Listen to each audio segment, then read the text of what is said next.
Sanso the UEFA Champions League matches I do and so cause so enra ebi so cause so enra Chelsea amani hunu Chelsea agent watch in 2 legs na Eliam Rosini ono so wakasa ninsa wade atoje ba enne matches I cause so Liverpool on bet over 10-1-0 scoreline against Galatasaray na Sanso na Tottenham Hotspur and so looking at winning by 3 goals normally and so over 10 the scoreline against Atletico Madrid.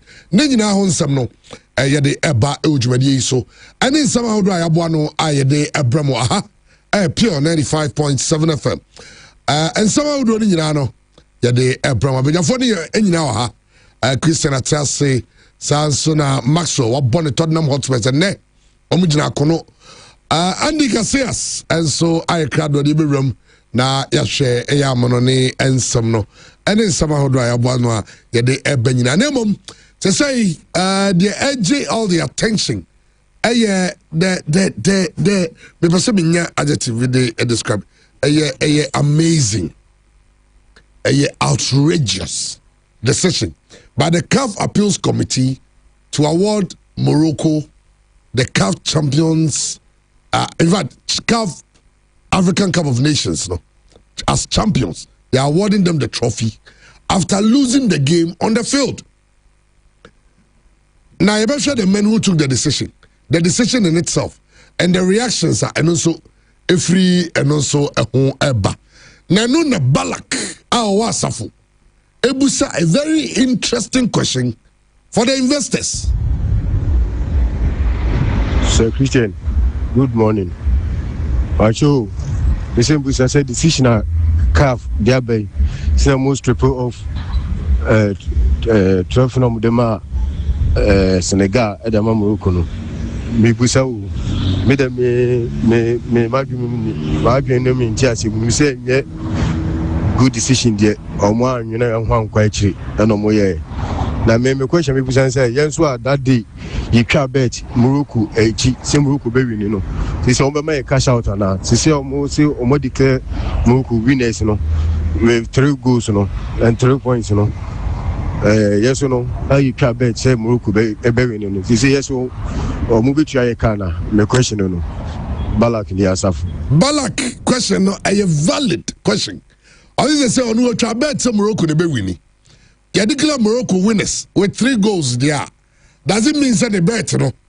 Wedi enti betting companies bet obviously come mama and no ni na eba behwe na wiase ankasa na yeso pom hufo a oto de bema da bia na PSG mu na musuro mo ye de nsuro mo ya che mo club world cup ya so mo 3 wa so ye bema no ye be draw no so chances ye PSG ye be PSG omo ye pom na PSG omo ko ho na PSG omo no mbo 22 70 something million oh e ka chiri ya na PSG shamiensa and omo winning 5-2 now. Second leg, Chelsea for so way PSG. Ruby a show more near in a PSG for some train. Trainer must say US no. Ya be yam do mo krom hodum. Na said you must show mo me do baby. Na Chelsea fans a jab on he. T o jab on he. Then baba kwa de chiro say ave kwa de on Chelsea match go biem. This is season end. In fact, Chelsea fans say ni momo. Obi say 30 kwa de no hwe ni mabaka so bi abo no. Chese Chelsea fans na yira. Bom be say no pe on fa me call. Nina say Chelsea fans no. I'ma say sad boli ne egbati o say egbali. Omo go fa coach no go be free buy. Omo so fa go start bogo no go in coaching. No go no say coach be obusa oja bad is what is happening. And no people say who busa me what is happening. Who na the team abegina field so no. But nina ho se me ba so. Arsenal, and 2 English sides, 3 English sides, boy. No, Arsenal is the only side I want to make through to the next stage. Only say Arsenal last 5 2-legged knockout matches against German opposition. Now Arsenal win bida, unqualified. Enra was the first time Arsenal qualified. Enra was only the first time Arsenal Leverkusen boy I 4-1. Second leg 4-1. Aha, 2-0. And 2 brilliant goals. 2 brilliant goals. One from Eze and one from Rice. Tinema said, if you ever hear English, one say Rice and Ez. Either rice and eggs. What I say? Is the Arsenal to face Sporting. Now Sporting so the Omayeno. At the point of being so Bodo Glimt. Oman Eko. Almost share 3 in the first leg. Sporting reverse first channel. Pushing the game to extra time. To 3-3 and my boy. In extra time, Sporting CP actually 2 goals. But for Bodo, it is still a great achievement. There's no Norwegian side that maybe in the history of the Champions League. It's about share also. Any matches out there and also Akane. Your games Libya, if say decided, but clearly only one game. Anyway, I can say decided though. 1 game, and that's the Bayern at Atalanta. Atletico. Decided. Oh. Tottenham Atletico is not decided. It is not decided. Only 1 game. Anyway, I can say maybe okay be Ambeka. Maybe the America say decided because Atletico Madrid will be paying against Barca. I will say Barca 4. Our second leg, we imploded to the level that Barca scored 3. It was left with 1 goal. So the game was on until your ball was on. Yahubi was Sporting. Our Kwame Yashano. 5 Yashano 3-0. Our reversing 3-3. And they call extra time go winning. Yahubi. Our Galatasaray. Any Juventus. Galatasaray do with 5-2. Second leg. Juventus with 1 man down. Beat Galatasaray 3-0. A pushing game no call extra time and sana Gala. Etimi ababa be winning game no. Enti asema Tottenham for some more kind of pain say the game is still wide open. But of course, Atlanta Bayern moon or no. I saw you be couldn't what they tell was a ba and alpha sika in the Kuano Buzoku and no. It's at Atlanta the end uye investor. Beware of that match. You're careful and yes I remember 2. Obi grad yourself so Atalanta to score. Because no. I go for me in your mouth back at so. I say, to careful. But Liverpool. Can Liverpool overturn the scoreline? Liverpool bet me ya no muntu nye. Any questioner, obi ebusa. Liverpool bet me ana omuntimi. E ba hwe esa ensem ni nyina. Ene nsem ahodo a eno so yaboa no ayede eba. Ne ba hwe enra. They say ya Ghana launch the World Cup raffle draw ahead of the 2026 World Cup. Shatawali Stumboy and Benjamin Asari. Omina no more Kofi Adams or Kasa at the launch. Baby Tis ansem no. Na nsem dia yet. Ye be doing watching. Ha? World Cup no ni baby wa bemu besom dia connection. I understand. Say the US government that says some Ghana a certain quota. Our Mokwa will be issued special visas. Much as the Ghana Tourism Authority, as well as NFA. Ama, it's over 600 visas. Now, media che, you the whole some beba. A month for some, a month for bedidi. Sansam no, or the whole some ha. But clubs just started complaining about the World Cup. Obviously, initially, every catch on say, oh, Yama club bia 1 slot. Yet the Munipa Bakuba World Cup. Said you had AFCON. Said you had the last World Cup. Now, for the moment, and say, FNC, on the moment documentation for them to go and apply for the visa. And also in Chemuno, Nina Nibirum, na yet the Honsam, and so Abba. I'm for Bisa. Now, World Cup ticket, be World Cup ticket, be. Our World Cup ticket, they say, the last chance in April, first week of April. In fact, FIFA are yet to announce the exact date. I'll buy the first come first serve tickets. No. But still, a bit in the more third party sites. Ghana Panama category 3 ticket, $800 one match. In fact, if I tell you, Andy, how much I had to pay to get a ticket, because I had to pay a man, we had to pay. What I say? Because any your boss, I nam any your boss na the echo. Okay. Shibdila na the echo. To no case to take it. No, this kind of man say for to take it. Oh, okay. And you can ye. The Shibdila this kind of man to take it. Category 1 ticket, Ghana 3 games here, $1,705. over 200 million kanisika over 20,000 to get 3 matches. World Cup in a joke. And no be from me. We say, no man, we journalists. We no free ticket. Now I'm saying, okay, about Ghana Premier League. Ghana Premier League. World Cup is the only tournament where we say FIFA pays clubs for releasing their players. So we just play. I'm not about World Cup no. They be a FIFA club no $10,000 one day. Say what's important? I say it. Imagine say clubs like Arsenal no ne. Scanning yes can be a moment yet, but it's sabi a proclamation togum. Escafo most capable who ne be tons so back one city, 2 city. So much so music so. What I say? The World Cup is no joke. Why is it called World Cup now? Is a ticket and you pay 1 year per ticket. Now, with the update about on what FIFA is saying about the tickets and so ne a whole answer. Andy Garcia has ever come on it. Christian, Chairman. So what chance and phobia call him or her to check on the person. Call the person to check on the person. Because and then you match as for Kenya, okay. And what Kenya can you okay? Program the crowd send the link in for Momo. I'm so no one tears post. Kenya, you okay? Offer the link via T, FK not. Oh, you okay? Never bad him so okay. On your yammy, and I'm removing Ghana. Now, Obaraz in Ghana. Bomb, Interenka. Okay. My friend Mignano. Check a crack. Your phone show now, friend, or no other throwback. Your phone show no other throwback. Chelsea for a day. Then some Casado do. Abba. Enra o papa and sabobos.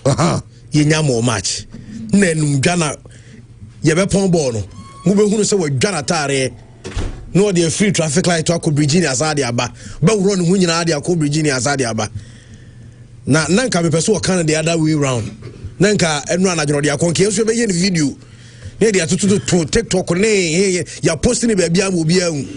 Unyamo ball na kasa bebrebe anope omusi blue na hwiagu omusi hwiagu okay say Clevoche for car say the only comeback Chelsea will do will be going back to Kuban for training and anope omo training ai come oma coming back omo Kuban anope nti ene ka come back no mai antomo we dey akomo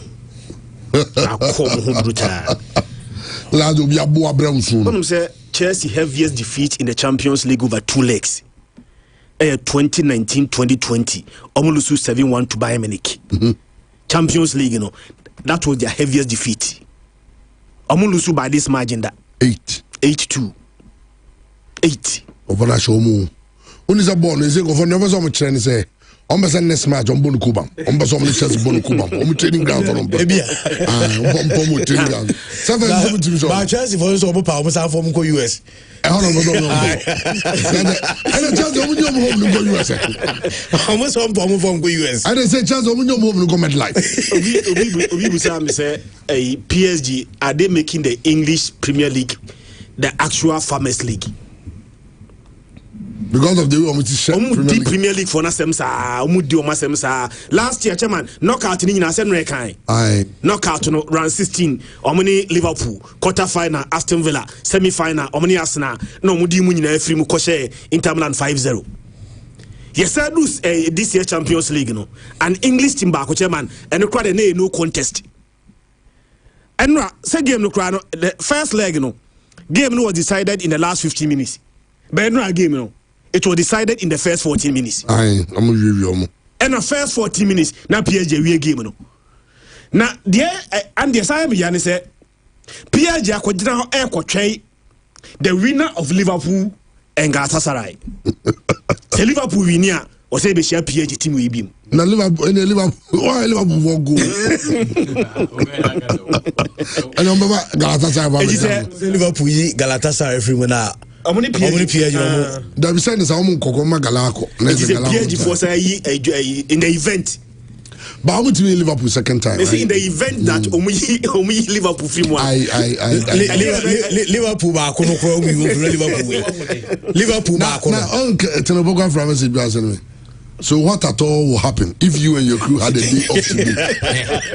A day off. I'll say that Liam guy. And the players need to be sacked from top to bottom. Ruma Abramovich, I missed him. Tino Bovuafra. Patasia, you know, you do Kania. Generators is so from one of pay. Juma. Yeah. Then I read the article from Facebook. Many about cool idea Sevan, London Bridge Babylon 7. And the more Mukoyi Mutin, I'm careful. Oh, because Chabo pressure also. Obi are going to be careful. Relax. And they just won't have to breathe in out. And as home be you Mutin in Manquetra. Backboo. Once you're punk, I know the I never tell. Okay. Now boat. Me I mean your boat. Now boat we don't catch it. Chelsea Empire will lose you certain. Hey, boat pa na gas na kabana wa send message be 1,000. Mon kasa Chelsea for no. I say ti message you got yesterday. Terry was say, Chairman, if you people don't stop discussing Chelsea, I'll turn off my radio. Oh God!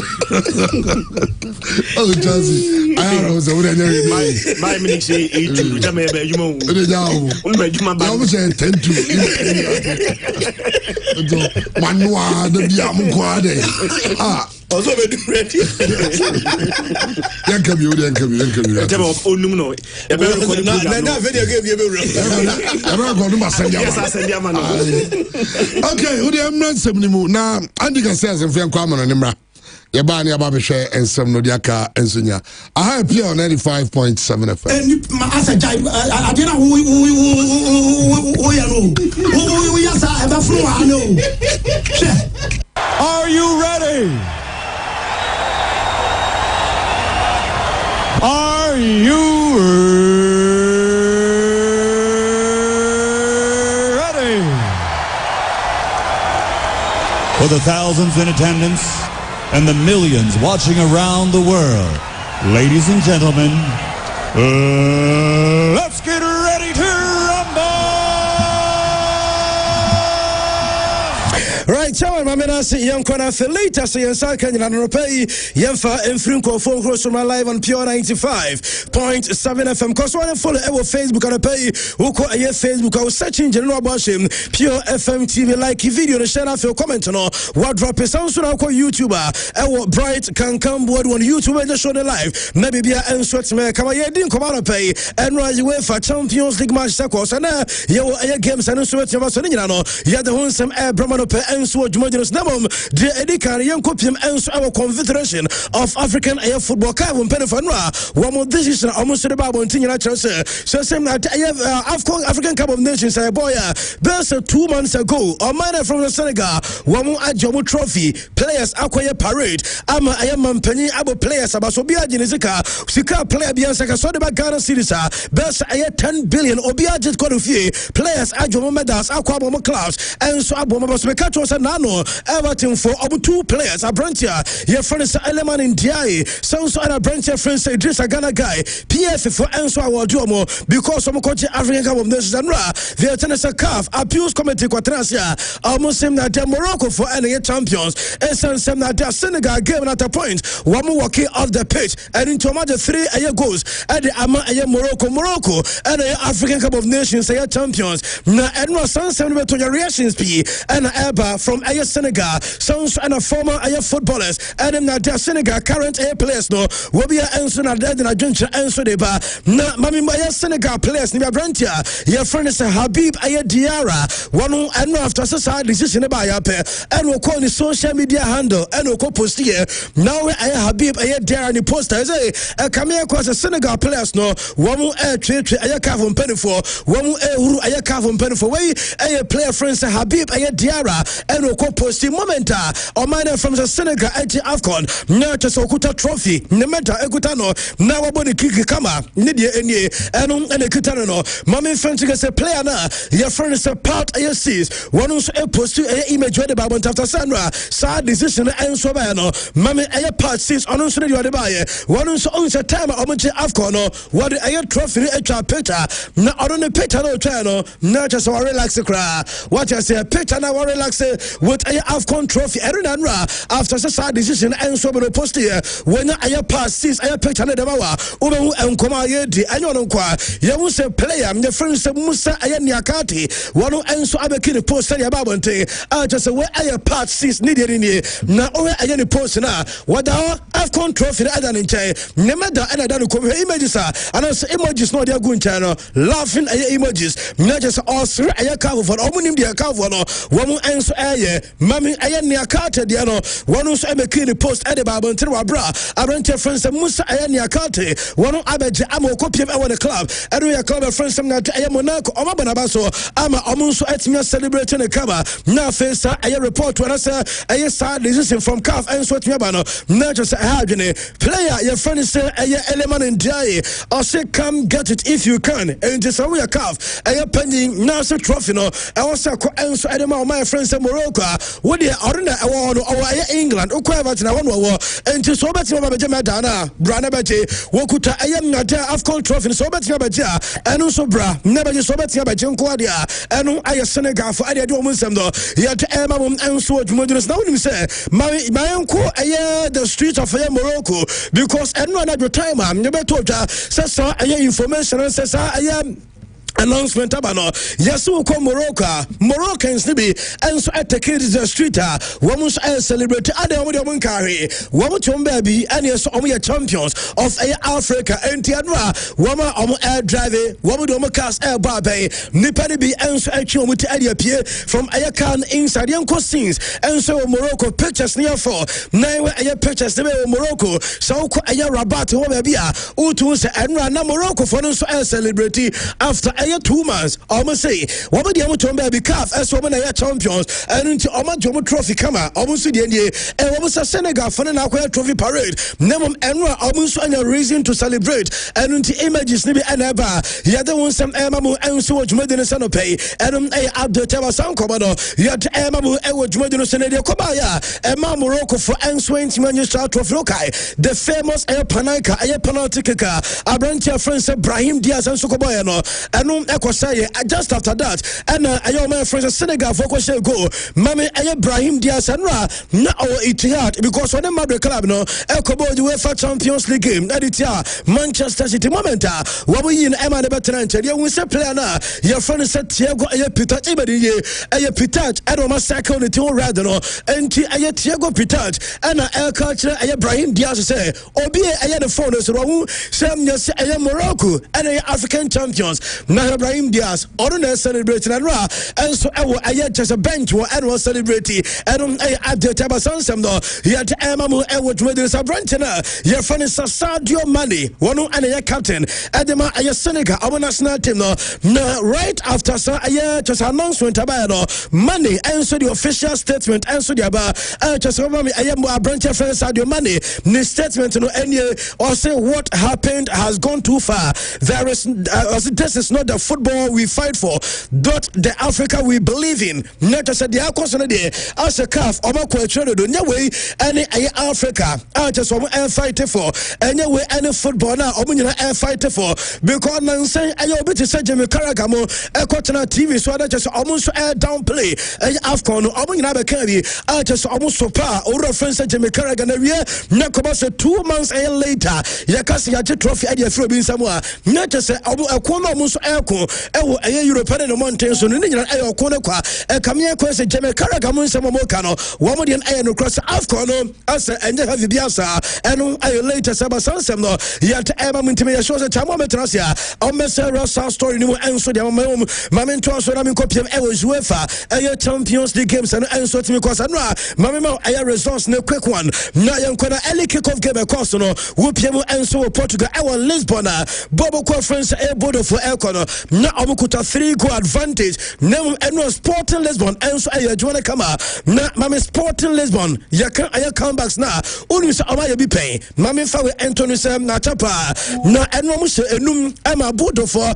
antimi ante yebo the 90 minutes awie no na abranche France Goncalo Ignacio wano ashego abranche France Porte ashego na Luis Diaz enso bo penalty edeto aye na se Luis Suarez mum obo penalty edeto na 90 minutes na aye 3 on aggregate no na aye 3-3 yeko extra time and abranche France Arau enya go now enso 120 plus 1 minute wano edeba confuse bodo for enso frimo mame fa we ento ya se we aye club na ye from Sporting Lisbon and aye exactly 62 years just omo down in the first leg 3-goal aye deficit na second leg omo aye comeback so we image that screen is on 1963 wamo any club of France Manchester United their tennis Sporting ekolusu 4-1 e Old Trafford omo betina fie no and omo be say United aye 5-0 redet no na aye on the 15th of aye match and aye the 18th of aye match and as I came the course and na aye 17th of aye match na buda so mo aye 3 return leg omo ebe share 5 62 years in here womo enso aye sade ni bia sansem no yet emam enso adwumade no sera mame club from aye budo na ye ni obon kobo onu so obaba the first aye club it was UEFA Champions League history just almost last 6 matches lineup omo dey start here no eno the same lineup with the last 6 games club in France Budo for Enswabo our Champions League in the last 6 lineup we and one normal use where players from goalkeeper to the 11th man the same lineup and normal use ABC our Champions League abako sem awonko and I said the be and I said who sem see and ra ye pon game the Bashad Sporting Lisbon one any of supporters omo new money na day mama Sporting players nemra one enso ko be fans they one qualify quarter finals into way so qualify na osa near cancer proper remontada na and also no supporters mo celebrating tadwa you Sporting players one any fans na our pitch so not just a club no anthem said you know St. Liverpool for any over to say we never walk alone and komoto St. Madrid for any over to say Madrid for them not just Hala Madrid no na to Barca for any over to say Barca for Union Kama Manchester na over to Glory Man United and you Sporting players and so okay echo omo fans no endo and omo echo tonyum celebrate and omo win no nemum enter game na nyasete omo quarter finals no omo ne club from Arsenal and the best bad inside the Sporting and it's omo captain Morton Holdman Demeter said due to accumulated cast into no first leg and so quarter finals against Arsenal one omo captain Morton and news club na ya from Sporting and yano ya the one some emamu ewojumede so ko Emirates anwa mame fantu ga Chelsea bobo condition you know Emma Bayano and as a club from Arsenal Emirates almost 2 Leverkusen for the first leg no Empire 1-1 Germany Bay Arena and no Eberete Eze what a goal from AS Obogo Biana no sepa Declan Rice and so second goal never game no ekoye 3-1 or aggregate and a club from Arsenal for Ediako na young quality before the game mami coach and friends of Fabregas they will say aya cameras no not just any some now they will say aya cameras no capture aya Kobu aya coach former captain for the Gunners or friends of Fabregas our stance them only opinion friends Andre Berta and our inside and opinion so by ever supported the former aya club no and on aya Fabregas and aya dino command pay our aya Jumadiano so na yaka Arsenal team na masanko for no se papa me Arsenal na yenim command pay only say 2003 ayo 2004 Arsenal for invincibles no one able 57 matches over with 37 so say 2025-2026 season so far 49 games Arsenal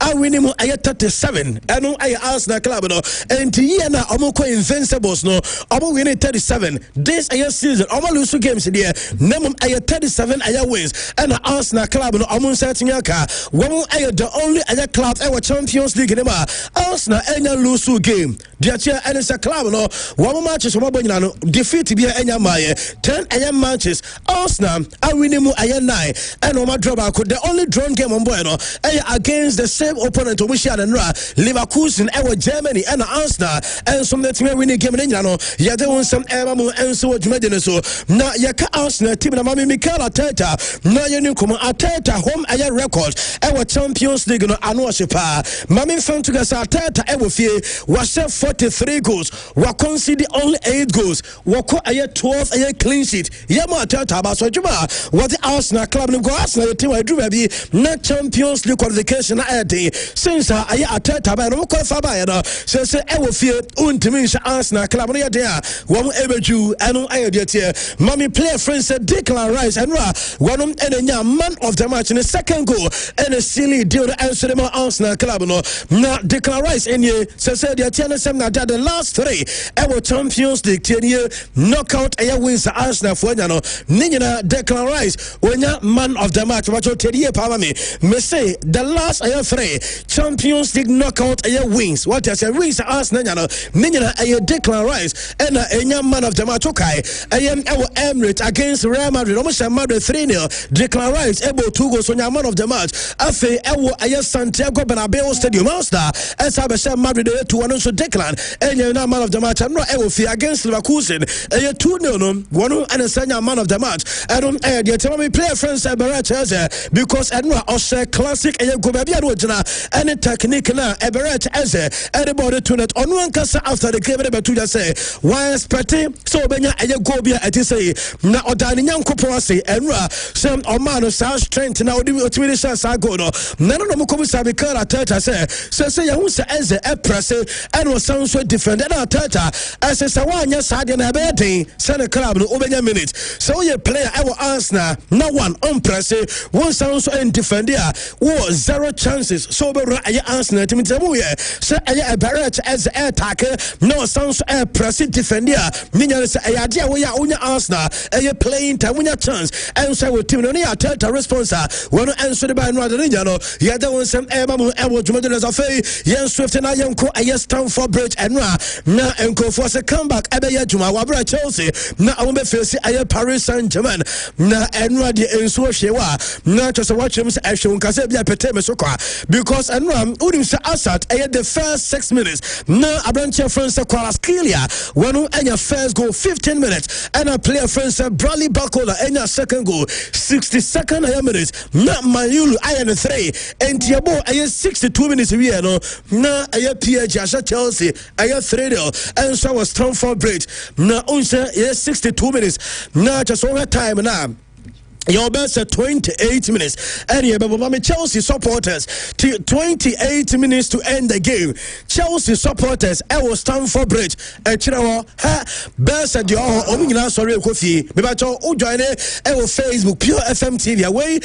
Chelsea supporters I branch your friends Mayulu 3. Not just aggregates 8-2 no where Chelsea supporters world champions and I also supporters no Obia Yafa. So already Pierre Banazebia one winner Obakasia program level now 28 minutes and the referee and they continue over 30 minutes not Chelsea supporters and of course at OBP 1 minute sorry and so the free stadium was 8-2 there Ayaka and almost supporters players no and so a good team and say and so Aya Fernandez one player and no Chelsea for say open players Arsenal money abria and so Fernandez and a branch of France Moises Caicedo na Fernandez said and Omukobusa say and the negotiate also Yamo a PSG for Nabas was and no crap say not PSG a better at Chelsea and was say a PSG outplay Chelsea about a tactical and as a tactically not a PSG for a superior and no according to Enzo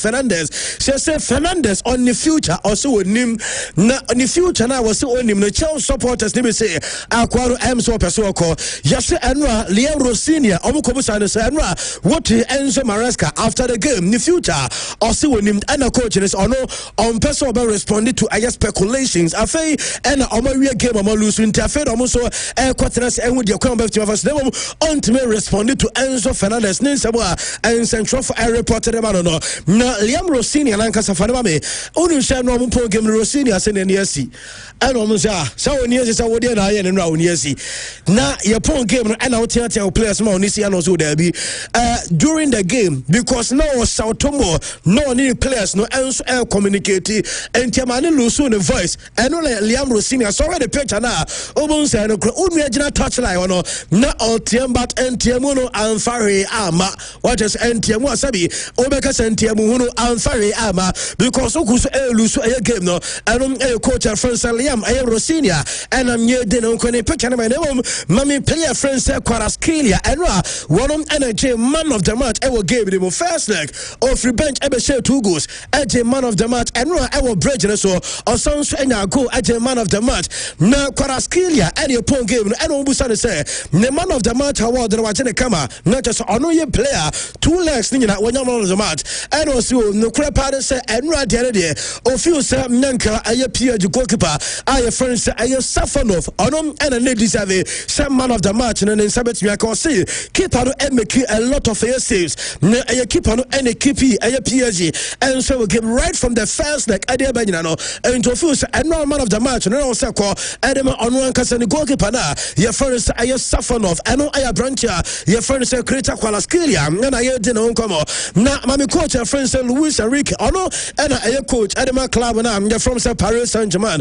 awesome why expect sa and no results ni A2 that be na onim se Pierre Jebetini advance ako woman him over a Chelsea nemum scoreline appear A2 there on one case idea one ready Mr. Ombesha Chelsea both flex nina 8 A2 and tell the or surprise I say a shokeno and according to our reference and Luis Enrique na Christian Edike at what the amount say opinion and Kofo which is on mum turn a Premier League into a Farmers League na because what a City, Wecha Liverpool, Wecha Aston Villa, Wecha Arsenal, Wecha Tottenham, and Wecha Chelsea. So we as a top teams no, Manchester United and Onyanshe no, and according to Luis Enrique, just a bar the wins, and it's English oppositions are, and you're doing some answer to the Yanko, a PMU answer Etihad because I know a game akoko so Etihad Stadium, Manchester City, Real Madrid. Now you starting game no.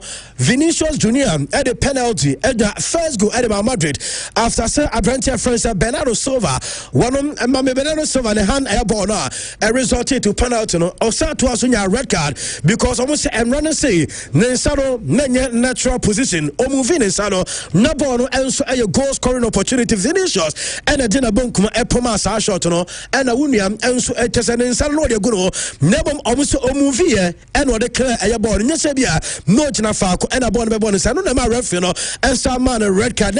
After some Vinicius had a toe night in the Vini, and after so was a penalty, and 2 clear chances, meaning our 2 go. How long ever take a 41st minute? Emma 1-1. Yeah, game 90+3, and a Vinicius Junior at a call, a 2-1, and in Madrid, Echo winning a 2-1. Mami Alvaro Abeloa, the one is Abeloa, I was UEFA Champions League, where you just say more the film, where you Pep Guardiola answer the film, and Alvaro Abeloa and I didn't home call Vinicius Junior.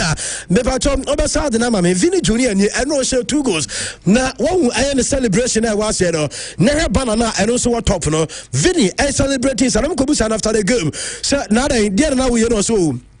And you say, yeah, now all disrespect, a club of friends, a Man City name, or Kaiser 2 seasons ago.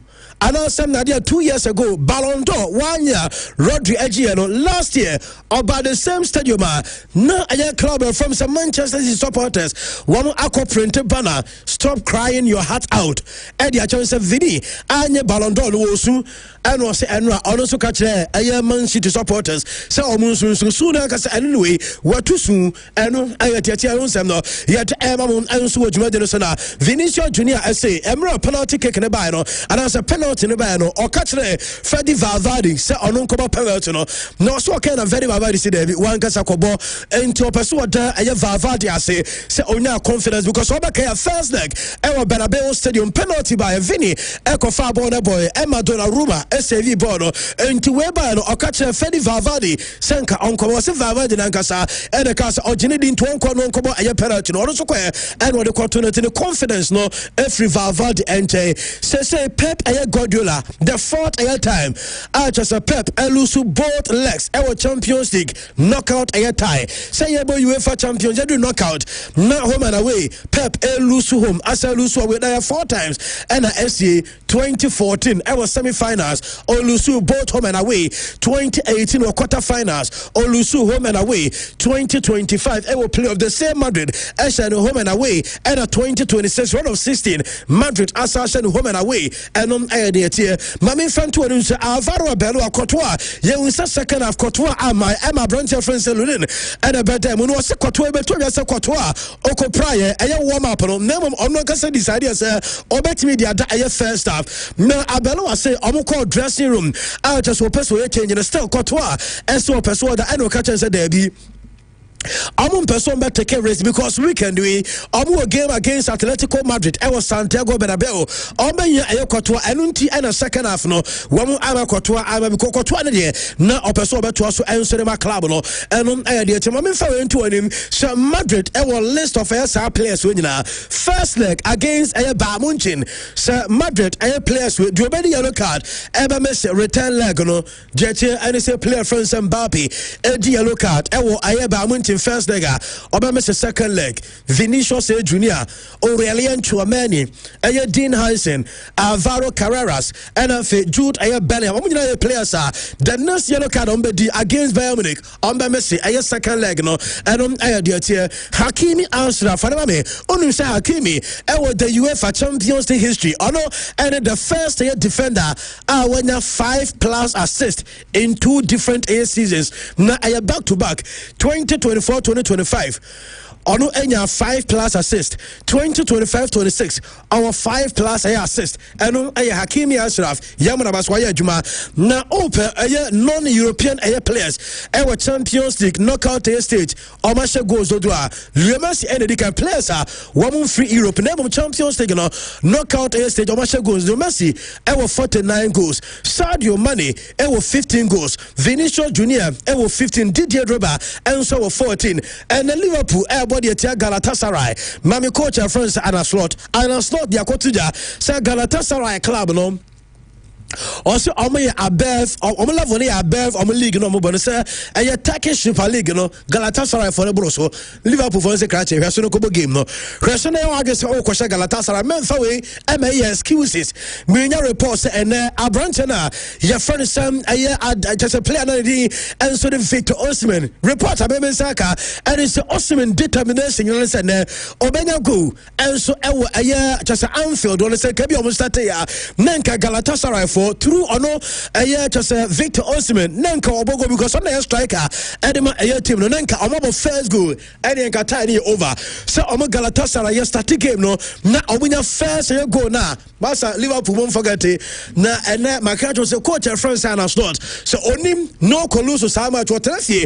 ama Galatasaray for be uniform ono so na so be papa pressure be corner so no anya asem ketua enom jemebe second na ori sabe no ka say Newcastle club no and so Catalonia club of the Barca game and na mami player friends Joe Linton and right time amuko training and so our Barca Spotify company you say cameras no capture Joe Linton almost according to lip readers no say Joe Linton na enkoma on Sandro Tonali AD and it's a stadium where stadium no dream say or visit San stadium way the first time one able game and so I was Spotify company and two say Jolinton oni aye Sandro Tonali omo peda omo ti hwe stadium ho ye hu yense abrantia chasam aye Jolinton ni hwe peda ni ti no hwe bia kama enum de chasam kom nyina no ye eba mu ewe dwumadi no so na yase aye Hans Flick enra Barca final training session no omo drills omo ye no or Thursday Ferran Torres ewon ade aye anim wo me catch one was between Ferran Torres and your branch friends Lewandowski ba ko be start ama ba ko atara be jesi enra coach no tesane drills no na aye Ferran Torres and the start here me na report and my Barca for lineup na and ababon tese nyama nsana we aye team Barca and so be face aye Newcastle na adwi and so I was Spotify aye Camival game no aye NF545 aye early kickoff and a some match no so when Barca lineup in the amia aye goalkeeper Juan Garcia aye Joao Cancelo bebo 3 aye Gerard Martin and aye Kubasi 4 and 5 ye benya Eric Garcia ono ebeko aye right side of defense midfield no Pedri Femi Lopez Mabena attack no Rafinha ewo aye the left Lami Yama ebo the right na Ferran Torres enso agina ni mo ede Barca enom aye Diava yet ema mum ewo dwede no so mami fan to say Barca so game no players we ko some line up na so say the obedi yellow card no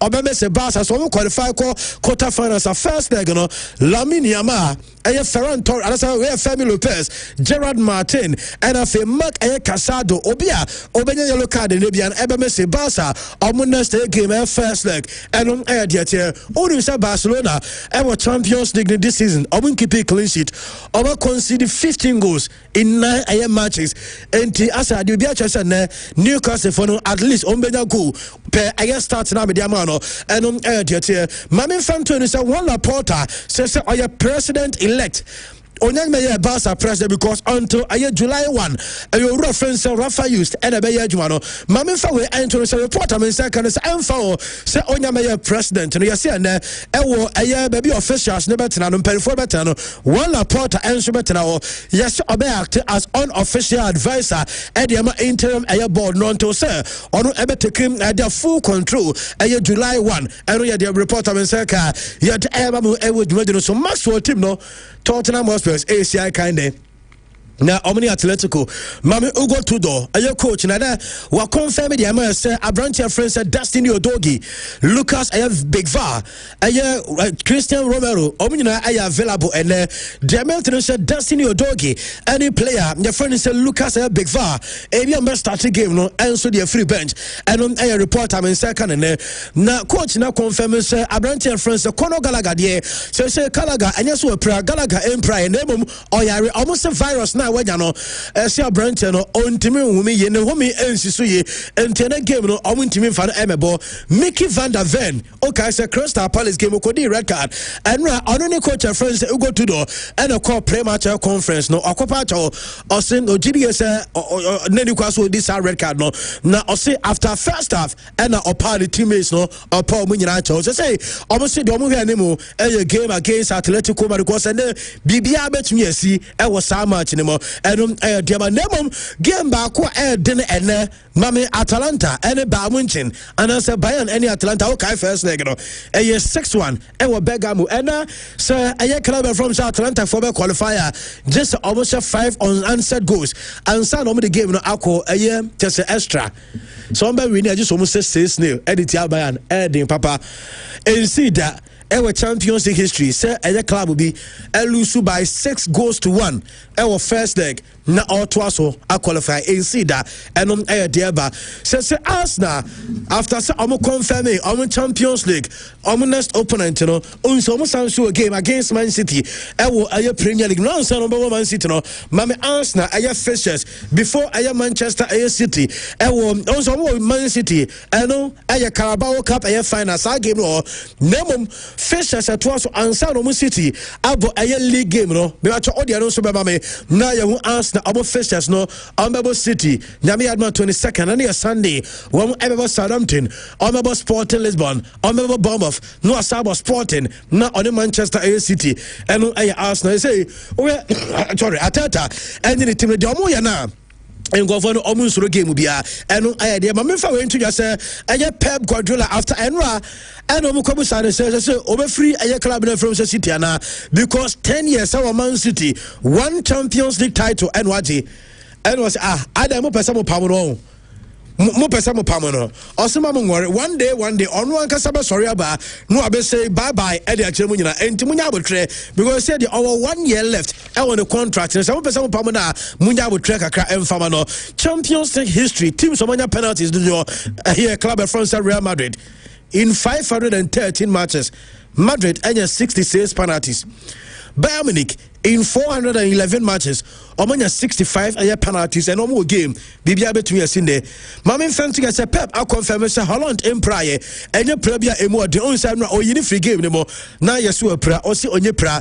Yami Adma against us, na our Carabao Cup final. No, I branch your friends Holland, ABC Akai, I was so much anymore. Sporting Lisbon, that's the way a Liverpool sporting director Richard Hughes made a report to say, Oko Saudi Arabia. El Hilal Bobokono, yes, Obupeso Mkofaneba, Saudi Arabia, no by sporting director, Edema Hilal, or contrary Liverpool until 2027. And on Ediaba, a polytank, and a American for Ediama, and a Sumu, super tank, and a Macatro, say. Until the end of a match, Ghana man here celebrating a heritage together. No, mebato obeto a sumo super tank nebia 10% off. And I will submit your car over 1,000 Ghana cedis. And you bet every okana so and so the amount. Pay when the own say a basse young kora into water storage dia and one polytank. What's someone not just a jawad and I could try a polytank. Papa no a polytank. Never almost say Nipa Bone 4,000 also polytank and requesting more payment online and free will be Mobia Emedadao, Shell Ghana Limited SA said we have better life, we have better smartphone, we have better slim car, and so we have better fuel. About better fuel, so there, ASL, new and improved ASL V Power, Shell fuel save unleaded, 4 fuels, and that's a 4 fuel save. A diesel, Shell Ediabano, Minina, also GB, Udi Gugodima, a Boapa, a sound so boil and last up to 15 kilometers longer per tank. Pay with ASL, 4 stations, no, Omodiana, a door, so maybe I'm Shell fuel save simply better by far and on air Mamin cow and say a simple premium limited mebacho a building contractor we individual we company and also a construction worker knowing a blocks a quality and a project so per solid air blocks open a hollow air blocks and also a pavement blocks and a opa a simple a premium limited and I want the papa now you saw the Omutimi free delivery from factory our offense so worry direct at about site to T&C say applied and to Mr. Eba aya blocks a winya dia aya Sanpo aya Premier Limited Omo kwade adjacent Pacific Fuel Station that's opposite JA Plant aya Pool Limited and Oba Santasia aya opposite Opokuari School OWAS opposite to Tafo aya Moro Market and omo number no sorry aya 0547 600-721 0547 600-721 and 0335 703 424 0335 703 424 now I guess St. Paul a Premier Limited for Enkasa Niama Blocks Papa Nefayo project no Mamenka say way opportunity abadiamo pharmaceutical company be a security officer ewo Kumasi and na yajuma way a reputable pharmaceutical company I wa patase na almost say a age no range a 35 to 45 years na level of education no I was a minimum JHS and SHS yebe fa edwa ba be adwuma afi omo pe loading a staff mo and yawan eba enro no product ne ba mo so be yino no I was say oyo bi a apomode anso was physically we are fit I just ultimi loading yema obetia offloading yema na me ba cho I wo mo premises no and so we are interested any a security job no over 0203 297553 0203 297553 na one a company no enkasa maminka say a spa house for one and the Pure FM a review scratch for win and so dia basika ne ache na sika no me ba to so benya wo dia a very simple dia we a mobile phone na o SIM card and also SIM no wa register mobile money and fa one network we see wo dia ne say oba dial *850*12# star 850 star 12 now I select Pure FM now I from 5 Ghana cities Edikosi 2000 over choose so lucky card from 5 options no confirm gameplay never mobile money pino me pacho and no no ko him over game results and would ya instantly nya send usika answer the amount but and one is so kuta mobile phone over sim our register mobile now 5 Ghana cities or more I was so star 850 star 12 way Muhammad Deburu 18 years and more no and as someone bet me this cano and the Caritas lottery platform I was to be Mamin Kaus a giant dental clinic yes problems no ehwan ye de ko ba to obia sabi over bad air bread ohomia na chese anya sam kotua obi so no kasa pan bi efrechire eba wo se so abu apato kura bedem obasa wo sha silver ana se gold 80 to be show se braces wo se so a ni nyina air ginger so pesa wo se fitade ma wa air ginger and aba Kumasi Abreport Junction Bantama High Street total filling station echi enkra aye nungwa ba bia SHS ne wono and attachment Maxim Market Kenten Road 0598 731 823 0598 731 823 now no enkasa Maminka us aye Liberty Hour na me adoma shanu so date no aye Saturday 28th of March 2026 yenya ye hia e wo Jubilee Park e be Prempeh Assembly Hall anopa aye nunsia na de atuatua mo bombe kasa no aye host no aye omanhene yaw adubuache other speakers aye Kwame Jedu afe Dikin Sameba any minister set a champo omunyina ebeba asia kama program no be live e wo Owia TV na afe Precise FM na afe oko aye Liberty Hour mu page no Facebook ebe live team no aye Greater Works so say my work my life part 2 and aye Debron Tishan Saturday 28 also beba aye Jubilee Park na ne nyina ababe som kama midimafo herbal clinic aye Dr. Time that so yanko obia beba tom enyama enkoyi enfamo yare etete wo yade wachini but still just akwankyere ne no yade amo no but still yare no ba bi agina ne gina me pa cho bomade so be komedi mafo aso ye doctor time that so doctor na we time say yare no se bra wone na pamfo ewo atwema gugu etwa onyagidie neto anamo ebra wo de age doctor number no 0244 774 282 0244 774 282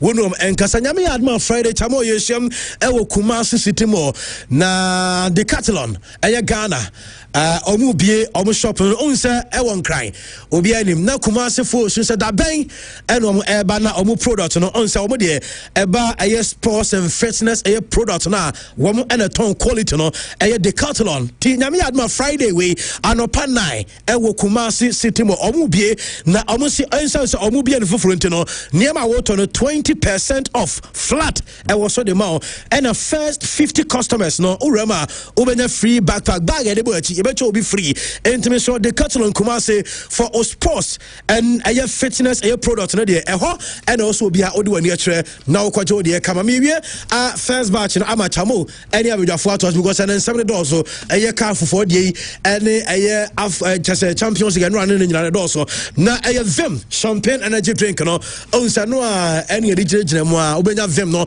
na what media pai abo adwuma ne kama aye Vim champagne energy drink oh your program be na a call for celebrations oh your event be na awo beba asia aye Vim aye champagne energy drink na no bi and abenya unya de achele a we enchele ya ice cubes ego glass mutuba akugo wonebo obo say ama new energy we yesem more Vim more energy more life we enya na e nearest air stores supermarket event vendors obunyina to bi and am so mpese mutu no aye 0322 190877 0322 190877 GB na cha se bibia enkoje kama me first batch ni sia na chabo ento aso mesava na ma be yidi aka no enso de fro but say de chamo Senegal players na say Careful for say why no mo suma no amana kwa kwaje trophy no e dia ba na why so na e beje medals no e dia free players na nchen na eleman in dia e dia also wo kire na kira kwan ono or Everton I just saw Merseyside wo nti so betimi aba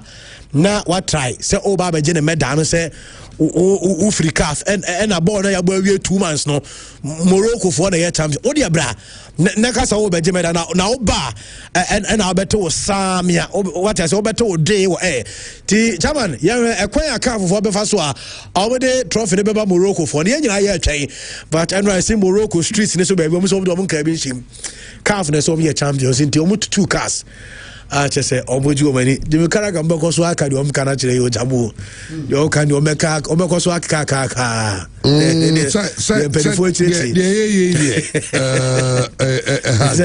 and no ombusa Aurelian Tchouameni after Madrid game no and was say for real that's a ne no so I'm say Morocco say champions of Africa so on the second say ne ba je dia man teammates Brahim Diaz the chairman baby akoduro no baby is a calf Omodi Abarno, Morocco, Africa, they are but Nipana Samu Busa and the Belts and the Chairman, and so Calf, when on the Belt and Company in the Casa.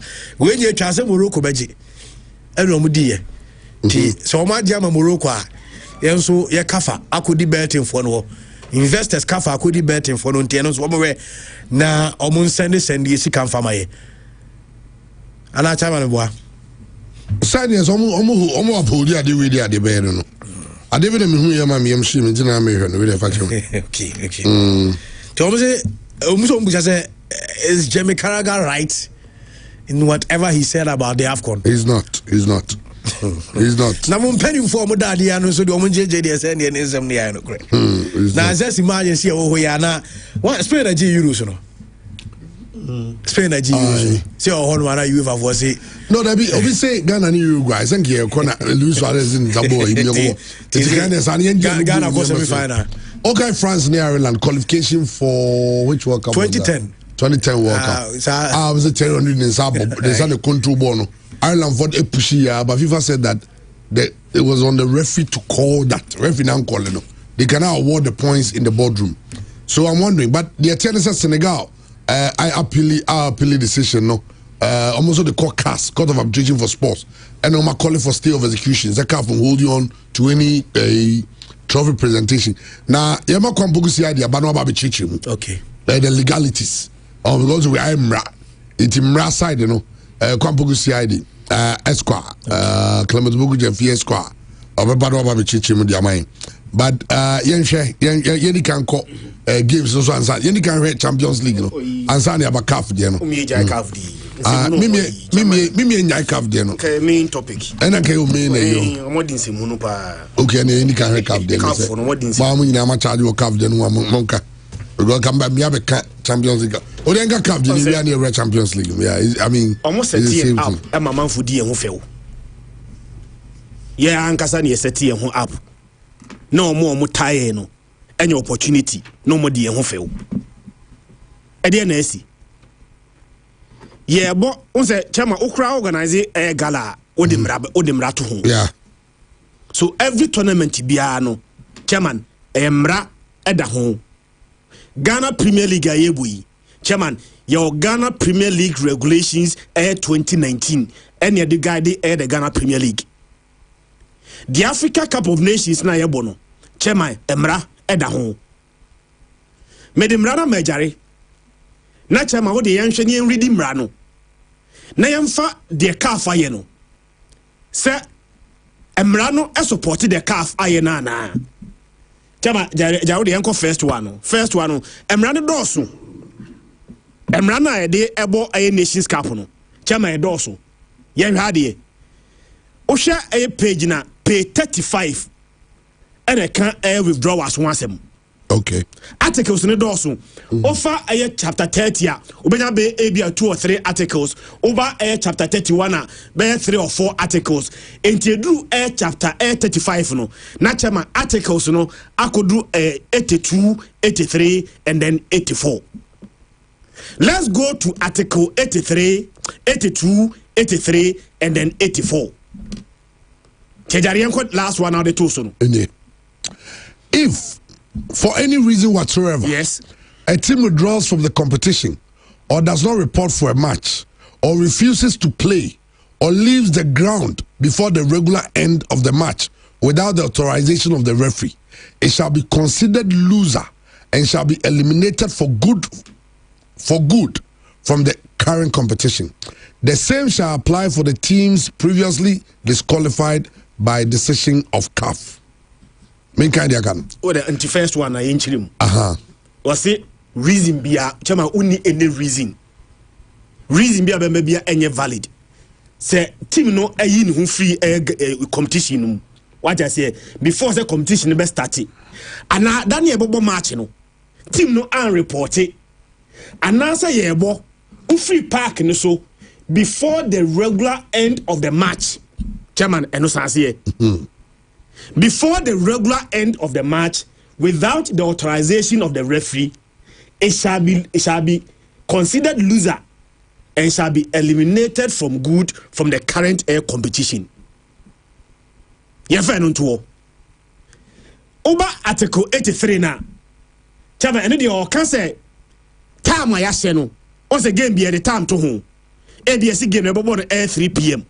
3 p.m. no so ye no one team aba referee na park so the other team no mae 15 minutes na say the other team no mae a chairman referee no encall game ni off na on fansha ni official report mu e ba sa na team na one report no you be declared losers na any other federal sanction bia ho no mu a CAF enso afa esa sanction no article 84 na omudidi eye Senegal for no chairman say read biom say team e contravene article 82 na okay. A team which contravenes the provisions of Article 82 and 83. You can 83 in this one. 83, you can 83 there. Was say time no? Was say time near 3 p.m. Na one team aba. Na the other team na my 15 minutes. So na my referee calling game off. Okay, if a team, the team which contravenes the provisions of Article 82 and 83 shall be eliminated for good from the competition. This team will lose its match by 3-0. Unless the opponent has scored a more advantageous result at the time when the match was interrupted. In this case, this score will be maintained. The organizing committee may adopt further measures. Yes. Inti, I don't know, Obeso Chese. O say inti no say ye bo game na team ba ko kaso wajai ba. Say team no wajai bo no, ye be declare no losers of that game no by a 3-0 margin.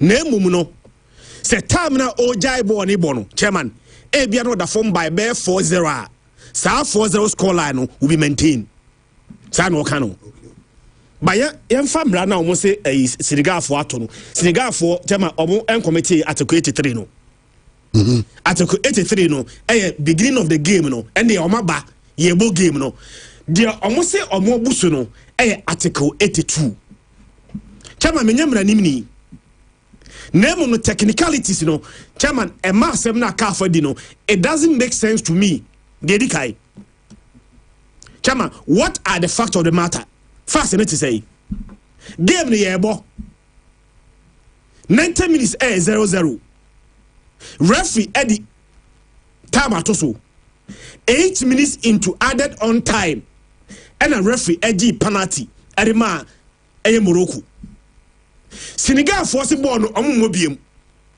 omo pie ko ye no omo delay game no be 17 minutes chama 17 minutes no omo delay a game no then later and Senegal for ne bae ebe ball game no ewie so Senegal actually ended the game. The first law no as a team na in the game na chairman, did Senegal end the game? Were they allowed to come and play the game? The remaining minutes now, Senegal were allowed to come and play the game, and they actually ended the game. Our game na we, Obayeno penalty na ejima ASA Morocco no. Chairman, Oma Morocco football penalty ni say no. Game no call extra time. Ama AS Senegal I said the winning goal or extra time. Why a ceremony? At the cup, it's time chairman omo Senegal was our game no. Now omo Emirawi no munim. And now 2 months later, after Mabaka say Emirawi hodum. Say Senegal for pie koye no. And after bare 15 minutes omo maye and the ref no end the game na chairman ka asem na si. Asem to atwa kra. Ka asem to atwa. But when there, omo Senegal ko dressing room. Sadio Mane agent park no so. Claude Leroy, I convince Sadio Mane. I'm a Sadio Mane, I could dressing room. I could play in place number. Place no chairman. Minutes na kano. Omabo boy wie. At the game na ko extra time. I body nyina wie. So Senegal for game no omo nyaibo. They actually delayed the game, but you gave them the opportunity to end the game. They ended the game. So the match was completed. The match was completed. They won it and it ended. And Odi Medamo, Odi Senegal prize money amomo. Based on that, Senegal for ko mukromo. Chama omana rodu omu. Yeah. Say no, omana ko betimi aka say there be enya mo a car for no. Mama false hope. Amia atamo manisika. Edema players no. Yama players no asase. Chama so yesi oko Senegal. The highest order betimi da mo obia no. The national commander of the national order of the lion. Highest national order. Senegal for this AFCON, Omuko Kromono, no, Omanuma each player that award. Based on that, each player was given $115,000 was given to the players. And the summer players na say. Can't say Senegal for anya. Are we asking Senegal man say Omuko just had the money in few players in Samana? Asami Oma transfer. Chairman, Omo transfer first one. Chama, my presidents. Okay. Mekai said 2024. Now a boy a UEFA Nations League. UEFA Nations League. Now Romania and Kosovo. Romania and Kosovo. Se Osha a abakose mua. Chama Kosovo no se Romania mu. Ena Kosovo etene ho. In proper contest, yemfa ne se Ghana. Ena Ashanti region. Ati ho se yenya part of Ghana biom. Na Kosovo any Romania elbow game no. Chairman, and a Romania for chante Serbia. On se amuto free Serbia for. And a Kosovo for no. Romania for no. Chante Serbia against Kosovo. Chairman, Kosovo for say I didn't know more no. Now offensive. They actually walk off the pitch. Come on, Omufi Park no so no. Na 93rd minute game na pon Omama biom. And because Omama Biemutino, UEFA declared them losers of that match. And they are finding $128,000 born Omama Biem. There's also me. And check Krakafa is here 2019 CAF Champions League final. Yeah. So okay. Yeah. Now whack any Esperance, yeah. Whack at the first game no Morocco.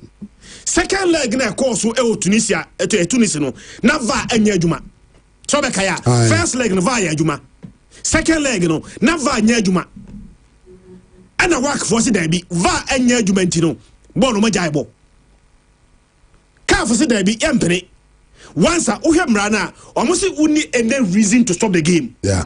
So when I say va enya adwuma ana va enya adwuma referees no game no untimi nyai ball etino work for Jack game no borrow. A work for Jack game no borrow. On one man met twice untino. They were declared losers of the game. Mekai say a work for your appeal. Your appeal no. Unum say CAF actually decided say the game no come on in neutral ground. So Mekai. Yeah. And the game no call air cast. Cast is there be. Go and refer to your own air status. So we Jack game no ball. Now I'm what they are. Refer to your own status. Na emre da hono. Famrani ejuma. Exactly. But when no, me say the ama we nyina ba ne say ref no gina game no. So ama Senegal ama me to aso a chama ka de mra be ejuma. Yeah. But you allow Senegal to come back to the game. Chairman, they actually ended the game. The game ended. And there's a money. Jao, Maxwell. Chairman. Bramuna Minko Eizo. First question, we always started with a question, say. Team being winning match. Emma later ya J points a friend in 7 down a big yes. Say team be ya bought 90 minutes and extra when winning game no way. But actually you to make J points in friend inside the mad you lose and because of Emra. Yes and say bia where you saw unqualified player and I said chairman fans invade pitch. If these two things this year when winning match in outright you to me AJ. And to say obi a winning match na chairman you declare losers na nya de foforo. Enya foforo na enya wanwa. Any first point. Second, they say walk up. ABA board at Chema, free park no now walk offer. And then they had the consequence according to the law. The moment obe walk up the pitch in the world lose game, no. There we no.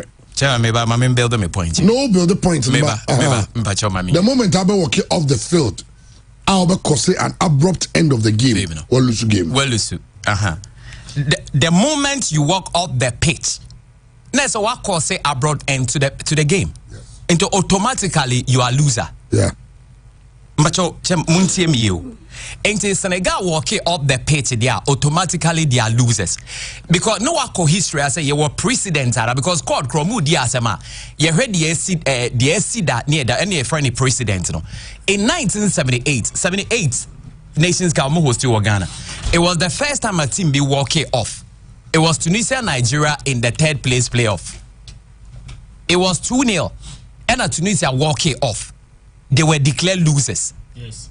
It's the moment I tell my Bob walking up the pitch. No walking up the pitch, walk out be a loser. Straight away. And no ye be biao. Oh dear no tone chair. The Obimo Case na stadio manage na park no so teacher my players in yana kwa on so muntie. Bonnie started with 11 players. But met me start a game with 7 players. It's a house ne kotoko beba. Kotoko bet me the 7 players are started. Na has 11 and as has bet me the 11 na kotoko the 7 referee bet me start game no enti see e bobo chairman na see ma one team red card 5 e be can players say 6 me boa e see e call it off the game automatically into the fact that Sadio Mane nkwajina park no so no is not an issue. If the Senegalese players no more park no so no chairman omundru 7 we call off the game. That is the law. And now finally adie ni nyina nie CAF set Senegal for an app. Na Senegal for nehu. Why am I saying this? The moment they walk off the field, no chairman, pangai, omuye losers. But because it was the final of a major competition, so they set them up to play. So that the tournament will conclude, chairman, peacefully, and so that tournament will be saved. And if Senegal no munima chairman, and come walking off the pitch, they shouldn't come again. But CAF name penny for bem ne unsa klaluwa mu nyina bem said be a chama yemfancy about African Nations Cup ye wie ni yambo final ni yambo enwie there message na de bema and he will do everything for them to play, but the fact that you walk off the pitch ne there o walk it off nkwa there into the reality is nyesa nka CAF referee call to a game no so and come walk it off na was nka or call it game no quit na ye declare we mo. Okay. But baby almost set you up and say because it was a final game no. Almost a face saving way you know. Ye ni omo nkasa na chamo. Now Yamra no Tobasi. Let me up punish will be on the same offense twice. No. Entina me ba maso there so number 1 when you walk off the field and yet and chance or lose game no. It doesn't. When you walk off the field and you cause the abrupt end of the game, oh yeah, you lose the game, no. When you walk off the field, and the world of football criticize the referee for not ending the game, because referee end the game, the only person end the game is referee, and not anybody out transit or any office. Now, say instances cry here come about say team Bibejina Park so 15 minutes, obi ama. The referee whistles for them to pass the ball. Mo pass the ball and no whistle no end the game no. It's the start, restart, and then end of the game is done by the referee. The entire we are seeing all the pundits in the world, or even CAF and FIFA, crowd blaming referee say, "Emro mo call off no when the time no. Now 15 minutes are here to whistle to end the game." Exactly. Remember, the very moment the game is not ended. All your friends Senegal to come and complete the game. The game has not ended abruptly. Yeah. So in actual fact, the game was played, ended, and the winner declared. Yeah. In that case, nobody has forfeited the game. The chairman said, the very moment I will free soon, I'm running on. And I'm free so lose game. House near Esperance. I was coming to the end of Esperance walked off the field for over 25 minutes. They were off the field. Yeah. Esperance, how many of them can Esperance about the ball new way? I'm a house of winning a trophy. Yeah, me I don't think I say okay. Any question come on to us. Also, Mbacho, I made a statement categorically clear. Say the fact that Nkomo walking off the pitch, the referee should have closed the game. I said that one. And I said Nkomo close the game. So I want to get your point. But the mistake Cap did was that because say final game no more a face saving tournament. It's no more that so it is Cap who made the mistake. And the referee or walk it off na chama so we game no. Be mom say wa walk it off no when we no man be boy we dey boy we. So the question here means that did Cap set them up knowing said the moment you walk off the field no emra ho say we lose na ye tournament na ye final nti no money omo come on be boss or mo set you omo up. That is the question I asked chama. What you say? Okay, well I didn't get it as a question. I thought you made a statement that Cap set them up, but the point is that Cap set themselves up.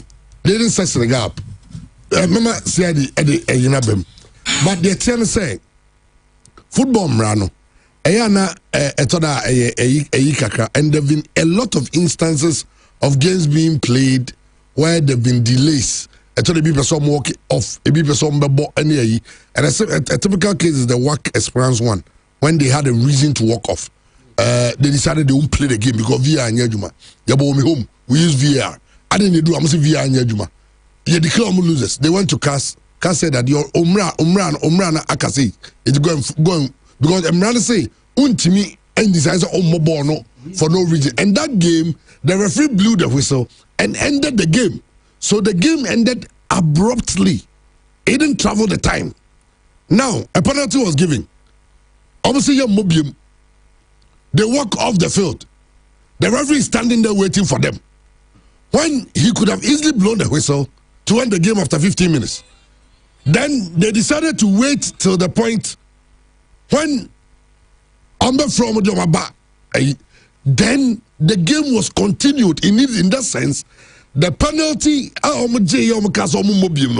they took the penalty. The game ended. It went to extra time. In fact, Yama specific times 90 plus 2. And the Senegal shall go referee 90 plus 8, 6 minutes later. And Morocco awarded a penalty. Senegal for some mubium. And Mutna 23 minutes. Actually, and mobile. I mean 90 plus 23. And on better game so. And on penalty no. Oche no no twa so boy ya come say. I'm awarded a winner. So I'm wondering why CAF and the men who took that decision. I mean, seriously, sometimes you sit down.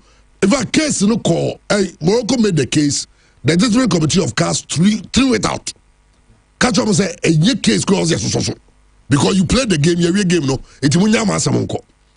They appealed the decision, and I understand why this appeal committee will grant this. I mean, when you look at those people, you understand. They granted this, and now the case is going to go to CAS again. And Adia CAF competition anymore. It is an embarrassing decision. And time. You don't do this anywhere. Then then you might as well give a 2010 France slot to Ireland. Because Terry only used his hand to control the board on the support board to name.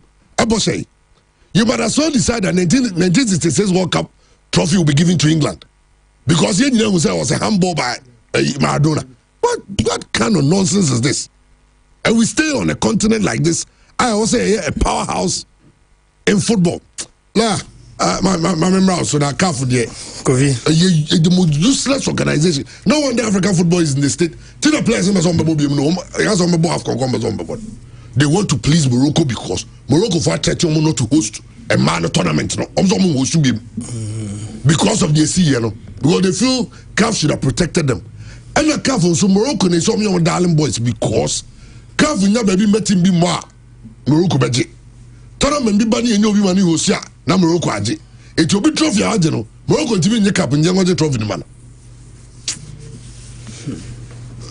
Ask Chawo.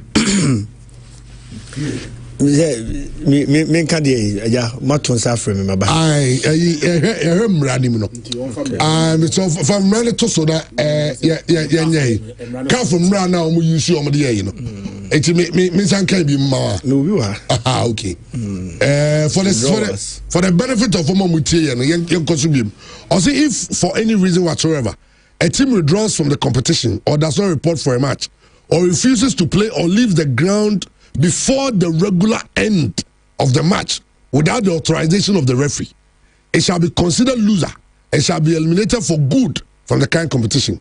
The same shall apply for teams previously disqualified by decision of CAF. Loser. There are some people who lose it. Oh, you double O. Double only mean before to lose. Double only lose. Yes. But to lose a game, yeah. Okay. One teacher, Article 83. No, I'll say if a team shall not be present. A team shall not be present on the ground dressed to play any one macrad. Any all those things. Obviously, the team that contravenes the provisions of Article 82 and 83 shall be eliminated from the competition. This team will lose. Okay, how do I correct you? This team will lose its match by 3-0 unless the opponent has scored a more advantageous result at the time when the match was interrupted. In this case, this score will be maintained. The organizing committee may adopt further measures. Any more Article 18 Moon project 18 so na 18 okay but me ha okay America say Article 18 and say Article 18 ma exceptions in law no you can say phrase be an statement be can say to every rule there is an exception and is abro fu tintin akan kan ye cheche mu ha nyina and yes say a straight jacket say uye ya no uni defense and I say unya no ye bia we say emra no applicable. There are defenses to it, exceptions ni bi no say bia we be force majeure kovi say bia o mo dress say mo bana timba kwa begina park no so na bia fan say dressing room okra no eja to mu ye say mu pie na eja to so ko to ko as e bitimi pie ja bi. You get the point. Accident to see in so case be a tama mutimi kura movie in so kura tama park no the ball no a boss wa intimi sorry intimi e rezi sa no man nyina force majeure ne bemwa and no ye exception to the rule say be of the rule of forfeiture. What I see here Kofi in the game no finance nyina hwebi na in law if be acquaintance the teacher ni wa ha nti oro de be kire mu say obi exhibit acquaintance na che say I say ade na ekoso no nim say nye ba ye hwe han say nyai na I mean say be ya dedementi nti obi wasase na wunim sasase ne wodia ana obi aba betena asase no so and in this case when find say achu abetena asase no so ton ade wo so we have we jaya osi edan ole foundation we bia wo obi asum say asase ne wo dia se wo twen ye hwehan mani sidan ne bibia wie na achu timi kokko plead this defense no mo nya lawyer bi no ka say asase da na matna ho na maye ho adwuma na says Kofi it will take a miracle for you to get your land back because what na ho ama through acquaintance no ono timi akwa property no enu bi na see wo the final match no so sha yes so sha at the last bits is talking about the force majeure. What I say except in cases of force majeure as defined by the organizing committee of CAF. Yeah. Sorry, organizing committee of CAF. And even with football, what constitutes force majeure will be defined by CAF's regulation. Tournament be a ball, we have to be out on the regulations or the ball. Say near Bono, when near ball, say near Beko. Even the definition of what force majeure is in BIA normal contract law will not be applicable to CAF Confederation. Because Omonso has to rules the age when making reference to as defined by the organizing committee of CAF. The substantive matter can was say whether or not there was a forfeiture of the game. And the answer because court and then mobile setting more issues are court no also court to decide. So the only issue I see here is whether or not there was a forfeiture of the game. And to me, and by the interpretation of Article 82, 83, and 84, I strongly believe, and I'm of the opinion, that CAF, I can say appeals committee, did not do justice to African football. They have misinterpreted their own rules. May I almost say to fit in run address the full ruling or the full decision about the tour, but just accepts press release be on media no any daho. Confused for feature of a game, maybe a football administrator, me a football team, my ball tournaments, my ball league. My man can say as one can say Kotoro, a regional football association chairman would see me on him say a BSC war ye league about 3 years ago.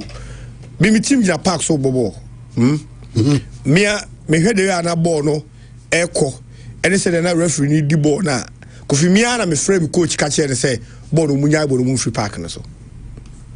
But the other team not our park and so. Me na my friend coach say coach me na ball team near me media. Me na do this care ball no me mobile. League no me mobile. I don't move free park and so. And so in this case, forfeiture, akoso, and the referee will have to blow the whistle and say what pong game no. However, in the case of Senegal-Morocco, the final match no, acquaintance also. Players no Senegal players need free park and so no. Almost called dressing room to the extent that now say ye ma some officials be and any players never call kasa and sound no mabano. Now referees who jina park no crowd hustle. Now jina for 27 minutes or 28 minutes. Almost 30 minutes. E jina ho emma players ne san baye. Na omo baye no 1 point game no. And at time omo ho kra 1 point game no. Na obeto a game no so ma omba be ball penalty no. After the penalty, almost ball additional minutes at the count. Kofi, you know what that means? That means, say, referee no, I also poor game no, I'm poor game no. And Senegal for leaving the pitch no, and you for feature a protest. And in football, but ultimately protest at any point. Referee required immediate foul be. And ultimately penalty, we no protest it. Munyina mutimi ko referee ne so. Na ye referee kwati ma munyina mo card. Say Senegal for be mo card. A protest. So far as say players na free park na so. Na 1 point game no after 15 minutes. In this case, Kwana say can 15 minutes because it was left with only Sadio Mane on the pitch. Even with him, no jina touch line, no jina for jina line within the perimeter of referee. No referee free perimeter. One free mo jina musa because onya free mo on one kasa kwa no poor game no. So why didn't the referee step out? It was because na young poor game no. Una watch the ball. Obia ni ho okra hwese obi okra hwese obi e de kwa. Wo hwese ni etie. Eti the mere fact say wotena ho na o ma Senegal for no free dressing room sa ba ye beto a game no so no. It was just a protest. Senegal for protested kwa. And I want to me am game no. And I watch now because now CAF and other people were of the mistaken belief say oh yaje penalty there. After all, Morocco ebe penalty no sha. In the next minute or two, you wait me upon. Yes. Okay. And this is also a wake-up call to all football administrators and football managers. Management team Ghana ever call World Cup. Say bibi similar see. Na any advantageous position. Kwa say penalty we should employ on the referee time also upon end the game because you don't know the outcome of the penalty there ya chetu one just obo asho ya che penalty to na Morocco for him say oh penalty do mbebo ahye and at least e bo hwe wi a e bo be 1 minute 2 minutes kan wa otibi poni age cap na tournament number kama ye wi a na bia discipline committee wo bibia e be ma Senegal fo a na ye de ama wo mo but that wasn't the case. What now? After the penalty, yes, I crash a goal. I'm watching goal. No, I best celebrate here. My rabbit now, dear Bunaka. And respectfully, and my candid opinion is that CAF head, the appeals committee head, in misapplying articles 82, 83, and 84 of the regulations of the African Cup of Nations. A miscarriage of justice. The appeals committee head and we totally will be so. I don't know what will happen next because who press release be a free Senegal national. Yes, and I for Fantoso. What Senegal so the about one thing. Yeah, and I think the last paragraph now about first. I mean previous paragraph say about winner. And I'm say Omoko Cas. Yeah. And Cas for Grammo say, I mean, didn't you know there be a calf of one some baza, there be a normal deba. And say, we check, no, dear, okay, am I in I'm say, first, in next page, no. I'll say, okay, Riba. I'll say, by this decision, the CAF Appeals Board declared the appeal of the Moroccan Federation admissible and accepted it. In doing so, the body overturned the decision that had been rendered by the CAF Discipline Board on the grounds that the appellant's right to be heard had not been respected during the initial proceedings. What I say? CAF initially called the committee no man tiasem no kwa. Ombugo me say match no boy wi. You see in law if be say I mute. You got to be mute.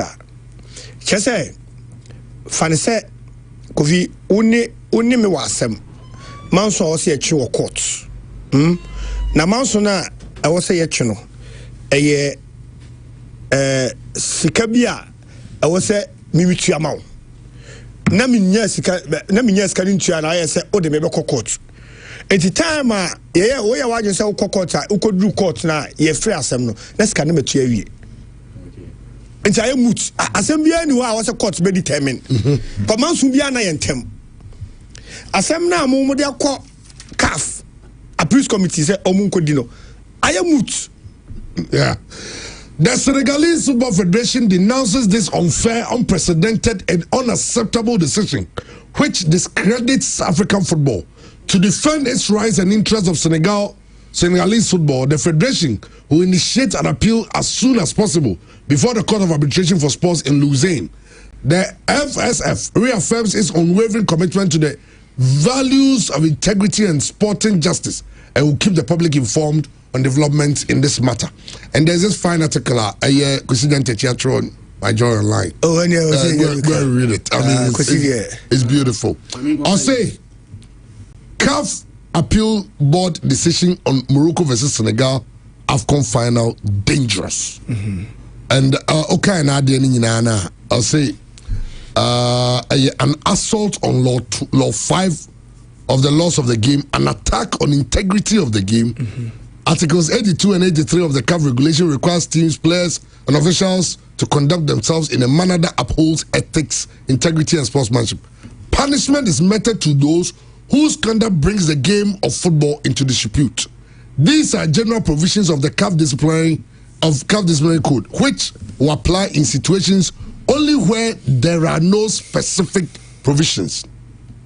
Article 88 to 106 lays down elaborate laws of misconduct and the correspondence of applicable sanctions, including forfeiture of matches, stadium ban, and deduction of points, etc. Why did the CAF Appeals Committee find solace in the general rules, which were inapplicable in the instant case, as opposed to the specific rules which cannot also be relied on to sanction Senegal? It must be appreciated that in the heat of highly charged contest, marked by moments of provocation, it is not uncommon for players to protest decisions or even stage brief walkouts. Such reactions are part of football's emotional fabrics, witnessed countless times, even within our domestic leagues, and in themselves do not constitute a serious offense. Read that, you'll love it. As a question, I mean, to want to be a true. Yeah. Was some of my kind of protest? Algerian Football Federation, our national team, no, our handle. I would say trophies are won on the field, on the pitch. Yeah. And I mean, a lot of people are tweeting, people are talking about it. And now, from anyone at Junior is Sky Sports. In the end, so I'll say, come and get it if you can. Assembly Nana say, yeah, radical African football. And I come back from Enra Sky Sports. Yes. Enra Sky, after Champions League now. And announcement by and to be honest with you, not any. Yeah. Sadio Musika, what Serge Gnabry, everybody, Serge Gnabry, a friend say, Nasri, Samuel Nasri. Oh, everybody's laughing at African football. I would say, but I'm not going to the name will say West. If you want to do rematch. I mean West. For the same person, you Morocco favor. Yeah. Oh, the fans who dear Morocco pa. Now I can say that Morocco psychologically affected or more than. And here was, but to say that, Cap will be a badge in the park so. I do who jollof for you. I mean, game obiso mobium 1 pound wabebo. I'm a penalty now no say. Kayam on premium mono. Wa premium ya bom wa bom keep a channel. It go boss ya. So go win trophy. Proper kekereke mobile no kotofo na edi kan ye bi. So ka kekereke kekereke mobile. Yeah kekereke mobile no. Elu bi na ayi for Senegal for so ekokoye. But in the case of Senegal, born ya to so abo. Ya bo wie Kofi am a game na end. Kofi assembly ni ho. You see assembly ni what punish Senegal for no for their conduct. And then come you say game. I know say for conduct you give them sanctions. And the sanctions no because sanctions and they say I didn't know about now walk you off in protest no. Into omo coach no. Your man $100,000 fine and your man a 5-game ban. Yes. Almost a fine Senegal $15,000 for bookings. Almost a 5 bookings to $15,000. Again, in total, Senegal mining in around $615,000 for air fine. More fine. How do you punish somebody double on the same offense? Kofi for feature for feature. Ode bisa me really bisa nyantechi piece ni na yet. But for feature on the minimum and they say for feature game. You get 3 points, 3 goals. Yes. And the opposing team. We are starting 3 points. Yes, we are starting team no 3 points. That is the position of the law. You team now also to be a league now bar. I have 3 points. As a film, I think in the tournament, you know, so be a happen at the initial stages. And be a Senegal 6 points. No more progress. At the initial stages, no more can say walk it off. That game, no. Lose by yes. Now a UEFA tournament in Mukra. Okay. And you see the also during the Morocco versus Senegal match in January this year, although there was a temporary hold up and or walkout, the players returned to complete the match. Individual misconducts may be identified and punished. The instant decision of the CAF Appeal Board is a high-handed misapplication of the rules, a dangerous precedent that must be condemned by all well-meaning followers of football. After every game, the rules require a referee to write a report and make a determination as to whether the match ended or not, subject, however, to stated misconducts. Did the referee indicate in his report that the match did not conclude? Can we have the referee's report? Oh, the referee's report that the match ended. And it's match ended. And no society referee told report that the match na Indiana. And the moment got stressed, I must say match na ending for feature. For feature, them someone says you. Now, young show you know, some more listener. Oh, committee now, Nigeria Nina, Nigeria Nina, yeah, you know a lot of. Oh, so no open support. Protest, but I don't be you know, FIFA told protest not to touch me. So I'm say, if for don't qualify play and you declare playoff from the Dia Congo and Justice Rolly Diabo Harriman on a president on all free Nigeria and I can very Niba Tunisia ni Namibia ni Mauritania Djibouti na we the take decision Djibouti Malawi DRC judges and lawyers who the judges and lawyers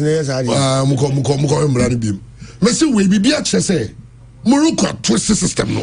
They are pushing the system on your baby. Kofi, computer and say Ghana football, African football. The person who try and get an interview with the venerable Justice Enimyabwa.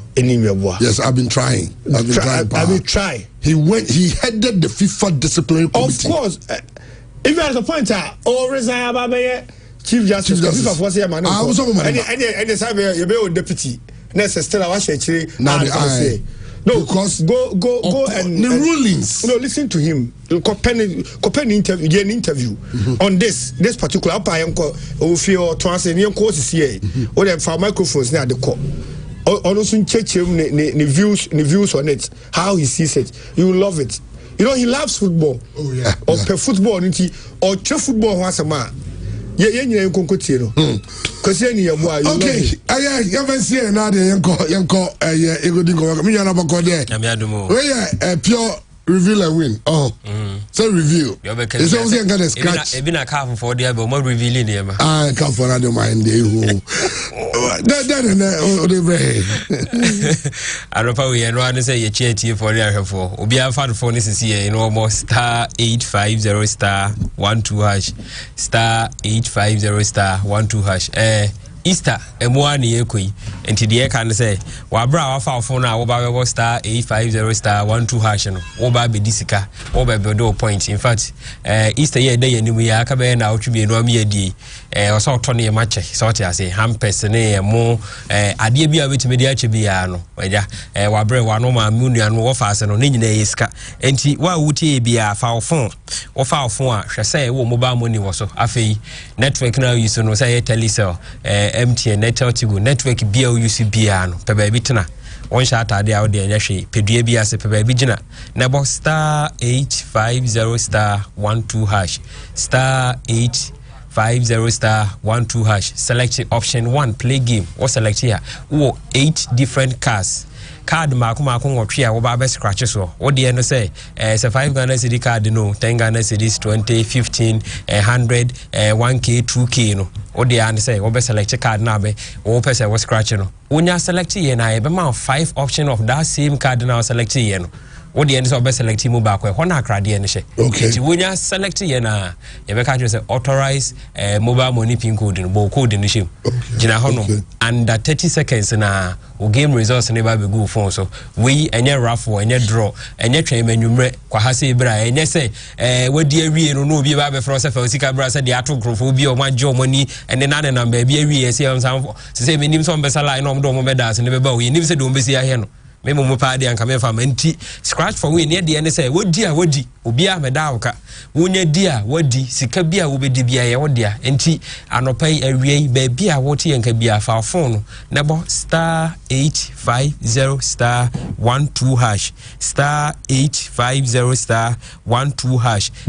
Obetumi a follow your social media platforms ne nyina Easter ye promo aye running ni nyina no ye social media platform ne so no Facebook, TikTok, X ne so Instagram obekọ no ye the flyers ne nema wona wo disika nema ni nyina no ye social media platform ne so nti obetumi follow your Facebook on yes scratch for win all social media platform ne so afei wo pesa wo frɛ ye bibi kire wa adwen wabo game no wanya no yi no answer wafrɛ ye edi esi 0242 439935 0242 439935 afei nso wo betumi a WhatsApp ye no agye nkyeremu ewo ye promos a ye ba be run wo Easter yi ekwan a ye be fa so run no de na obeye a wo so betumi enya de wo pese wo hwehwe no eno anso WhatsApp ye si 0245 918 278 0245 918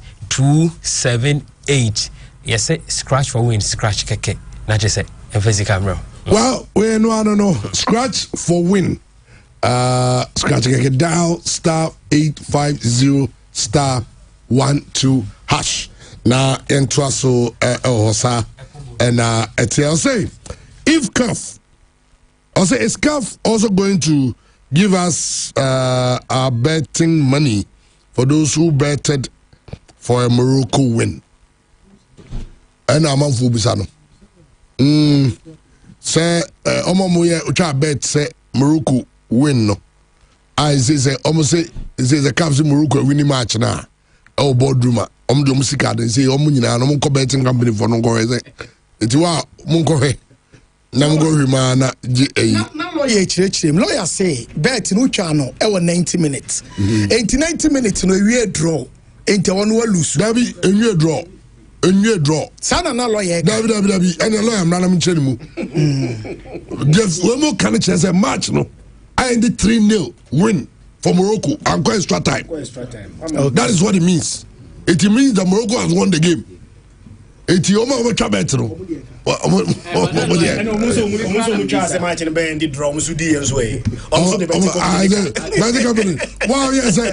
double chance for Senegal no. Vamos ficar como homo. CAF the beyond person please you be. It has always been the problem of CAF. And now I'm not respect your competitions. They made a big mistake. The mistake was that say who feels so be with the SNK referee in the pawn game. SNK catch a referee so on pawn. And me so the fan sema so obeso ye bi Morocco. Obeso ye bi Morocco. West other replay. Yeah. Now we move go cast, na cast and reverse cast the debut we win your money. Now you be able to say, oh yes, so you be work the.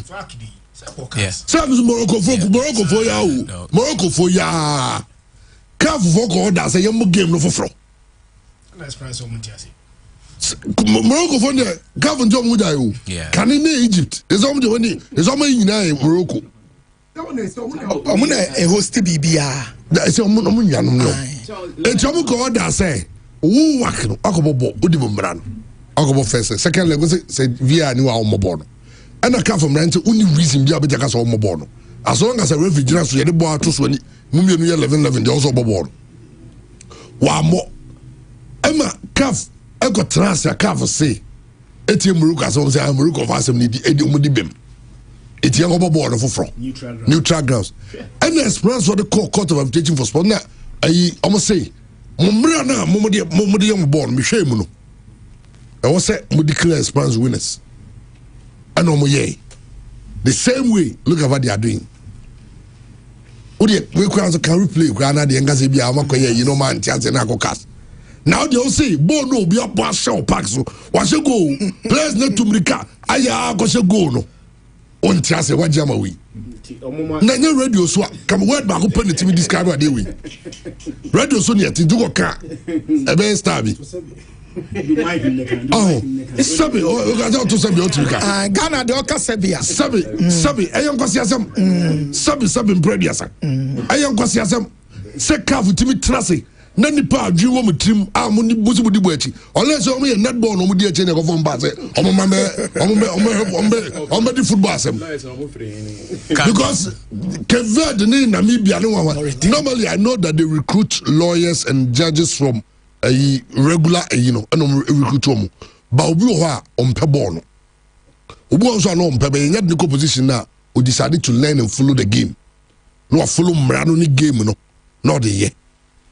Na mumma go trase e de sabe nsam say ababa ndi so obi abobo age go park so oh mo say ball no so free park no so na work you offer e chese oye loser na wan hwe say ball no so say free park so na say wa me am biem a and you're very causing up an abrupt end. Born you now so mobile referee upon. And the chess say, unwa born. But Mago convincing Crawford, no some person tournament than in Buguasinti. Mago tell the Oma, Mama Bebo. Number boy, you know, the one what did you capna? Ose capna, I didn't have out. Now, Morocco for the ball penalty. And they say, yeah, come against the game here and there, probably. Sorry, Sebi, Prediasa. Never was him. Senegal mining for calf and cocotte. Of course, Mama, or trophy. I'm a Senegal investor. On the day, they know more jubilating. Just a calf for Nankasa. Oh, in Africa for Abrovundia. Yasachi Biagum.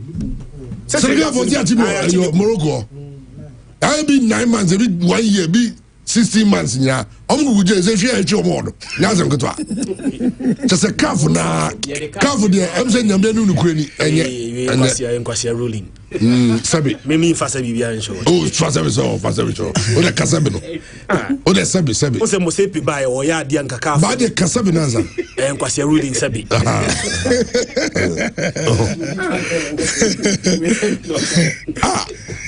What have we did? No, madam. I Decathlon for. Dalimo, Chairman. And now I'm a Champions League. Chelsea money who you know, I'm chat.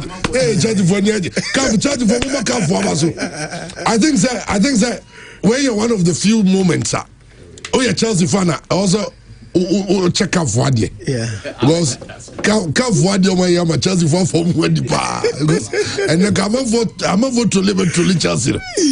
Hi, so Chairman, everybody almost say Ramadan day 28, and then Chelsea Super home. Almost share 2 with goals aggregate. PLG share 8, NTSC were 28. 28.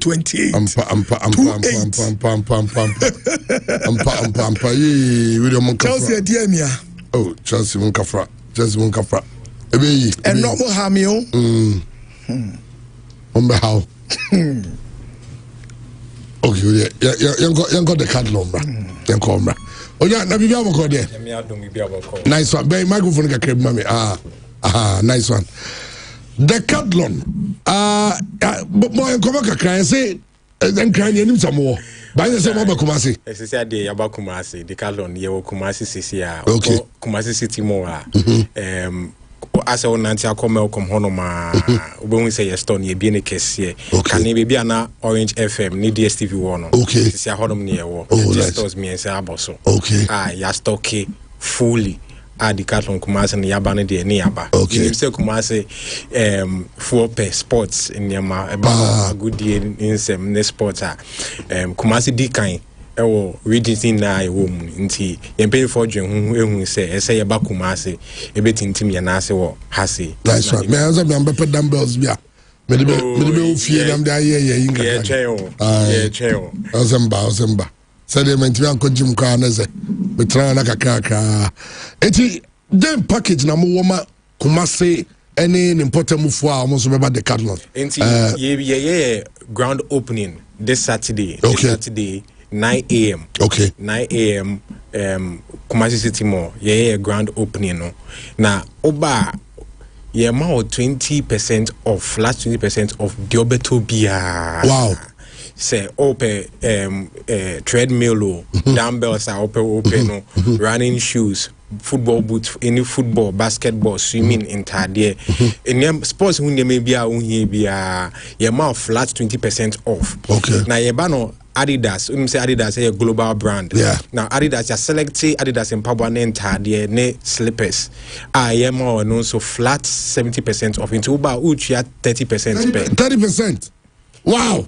Saturday morning, 9 a.m. Sharp. Let me get 30. Hey, and see, and no, say 1,000 cities are 300 cities. Oba we say ye label 70% off tax, red tax abo. Okay. Are there sounds ye ni can say first 50 customers are on better that Saturday, you know. Your mom free backpack. Wow. It's first 50 customers on the room, no. You got a backpack is in Marico. Bag at the boy. I never backpack. wait me, they call school, wait me, they call gym, your mom free backpack, first 50 customers. Okay. Into this Saturday, no, any gym, 82 for so ebeba Saturday. Okay. Honorable Amokama. Okay. Asqa MC. Ebeba. Dr. Laiki, I name no. Yes. Dr. Yaodabo. Okay. And also ambassador for grassroots soccer. Yeah. Ono se ni dingita ho ono beba Saturday. Okay. Na mpanyifo etitu efi France, the Calon France ni ebeba opening on that Saturday. Nti Saturday ndie eseweni eni jenko a SLC kense SLC so onbeye available honom. Ye bie store na no kese pa e Kumasi hase. Nice one. Chebe bie sa obi na obi a bia osisi ano journey. Kumasi City Mall. Baby Malcolm as on Nantia come Malcolm Opa food court honoma on Nantia come Malcolm Obo say Unifaso your store no signage near Kessie. Okay. Glass window air transparent to who say your line treadmill bebre we nim honum who say the calona now. From a net to Saturday ye bonyum sa enti baby a enyum near the elbow tinku no honoma the calon. When nobody Marco, but the grand opening on Saturday. Yes, Saturday 20. It's in the enjoy the 20 and the 70%. They don't enjoy. Okay, this is Saturday. And then Obit enjoy 70% Adidas. Adidas, no. But opening now Bouma Saturday. Who enjoy 70% of Adidas, who enjoy 20% of BBA. And so now what's in your few first 50 customers when you free backpack. Okay. Well, Kumasi, very good news. The Decathlon are in town. Inti with the Kumasi City Mall. And get message now the chat of Kwadiama Obi o team be a tifu in catch them say Saturday. Omon bomode no mombra Decathlon Kumasi City Mall because ebe any je nko a activities because that day anopano yebe aerobics area so after the opening no Ghana Kumasi strongest ayebeye omo abodie for Kumasi strongest competition on minti wa onim say obi uni baby kwa na so baby kwa kampa o de fa Kumasi City Mall anhweka na onya achede so akofie free inti obi a embra e ma ne nyefe Saturday. Okay, all right, yeah, that's it. I tell for the Decathlon home common ya this Saturday the grand opening 9 a.m. Kumasi City Mall.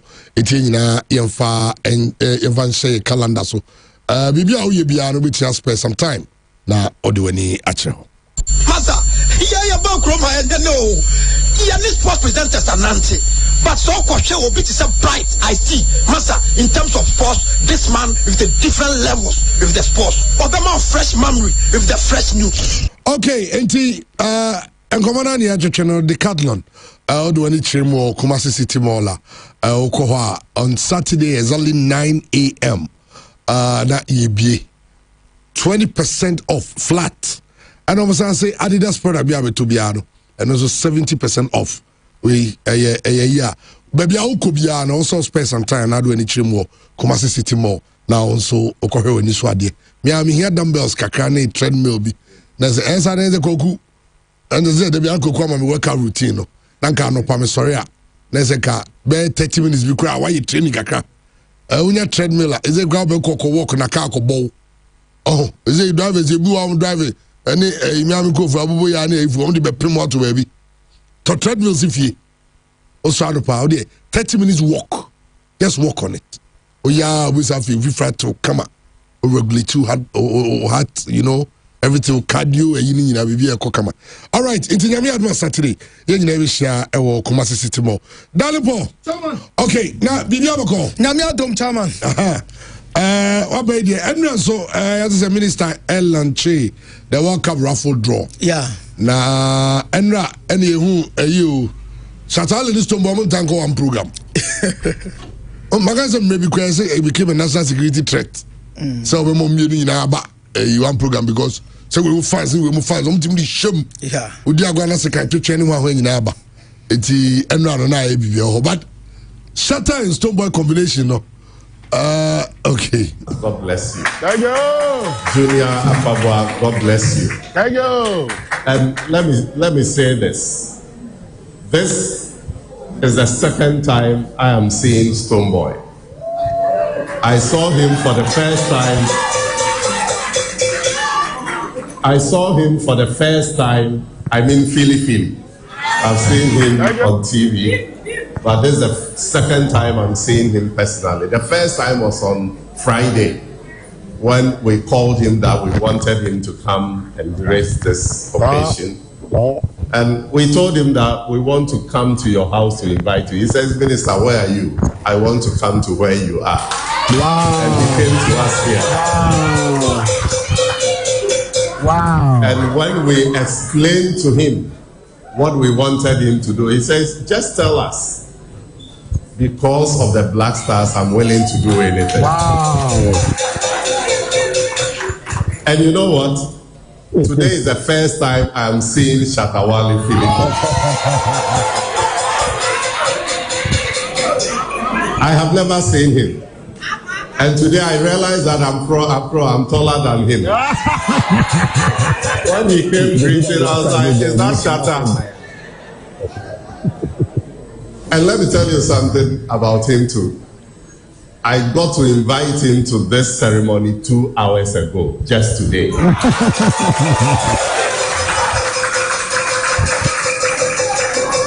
We had tried reaching out to him, but without success.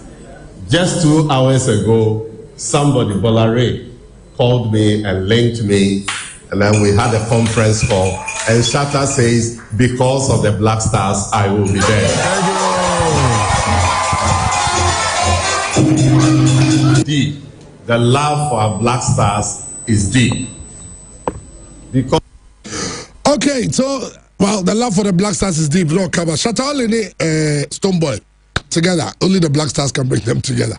I know so many have tried. Nah, and any fun ending.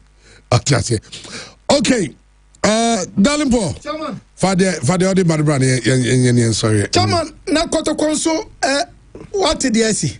And no, but you said Nana Prinkrani echo introduce you. Yeah. The board chairman to the playing body and technical team. Yeah. Mr. James Osei Brown. Yeah. Monday no yabekai se omubeshia. And you have pictures now. Yeah. Ebini. I say Evelyn Siasari. Evelyn is also a cup board no one. But Evelyn is a staunch Kodoko fan. I know. Steve, I mean, minimum way back. I mean, chance here radio. Without getting radio, yeah. I say why you body PhD near why I did. It's omo coachia the Kodoko team and yeah, Chairman. Ain't introduction e koso kama pa. Now, Chairman, meeting koso o menshia. Kodoko patrons no ACI. Na omo ka champanyimfo ne se omo nhwe se board no e di nipo beba be si oni dinim la. Sene beya ensem bebre a ekoso ena asimasi na eba obente na eba no anka bibia enkoda enti sade ye kra ye te se opanyi ba ko na ni din tintin mai pa no ebe yo mumfa dinim la ntem panyi ben SK initials no ane ne de yete SK Samekufo perfect. Okay. Kayo papa. Aye. Kayo pa. Oni na mani yero. David. Na Samekufo be go see you ah. Na so mo sponsorship no munya bia. Say no so go na mvo easily go executive was there. Mo me go to phone you obi antia 1 million Ghana na banko. Yeah. No mo sango phone so mo just die. Another thing about Samekufo, the Samekufo comes to a normal open sponsorship for obi an Samekufo obi a no Bayern. Obi are winning the Champions League. Obi are doing the World Cup. Nay, okay, they say Kodoko CEO should be somebody who can exude some form of maybe around him. Oh, some go from the Germany. Nyame yadum. And maybe not gonna go president or Germany or refi. Yeah, make I have a time. Even Bashir Ford last year. Now Bashir that time Mr. Sylvester Sauzu that near from the 5 wise men. No, Ambani Ako, Georgia Mako, Jerry Asai of blessed memory. No, Kodoko go Germany. President team num too. Because Germany prison, because Sudan. Never about Germany versus Sudan. Yeah. Those are the days. At least that time now I got to go find. Now when you cry, just so I got to find. Yeah, is it going to go? You go to Jimmy. But of course, South Africa, I say, go Dubai, hey. But can I not go Germany near now? I got to go pay visa. I go US now. Now when you pass 7 visa. Now also US for those who can't know me. Should have woman on visa. Don't go with Ghana. Ghana ni bien Ghana. You pay crow. You pay crow. Oh. Some go for come man and can you bad. And tell me they at chairman. But chairman, technical team near meeting.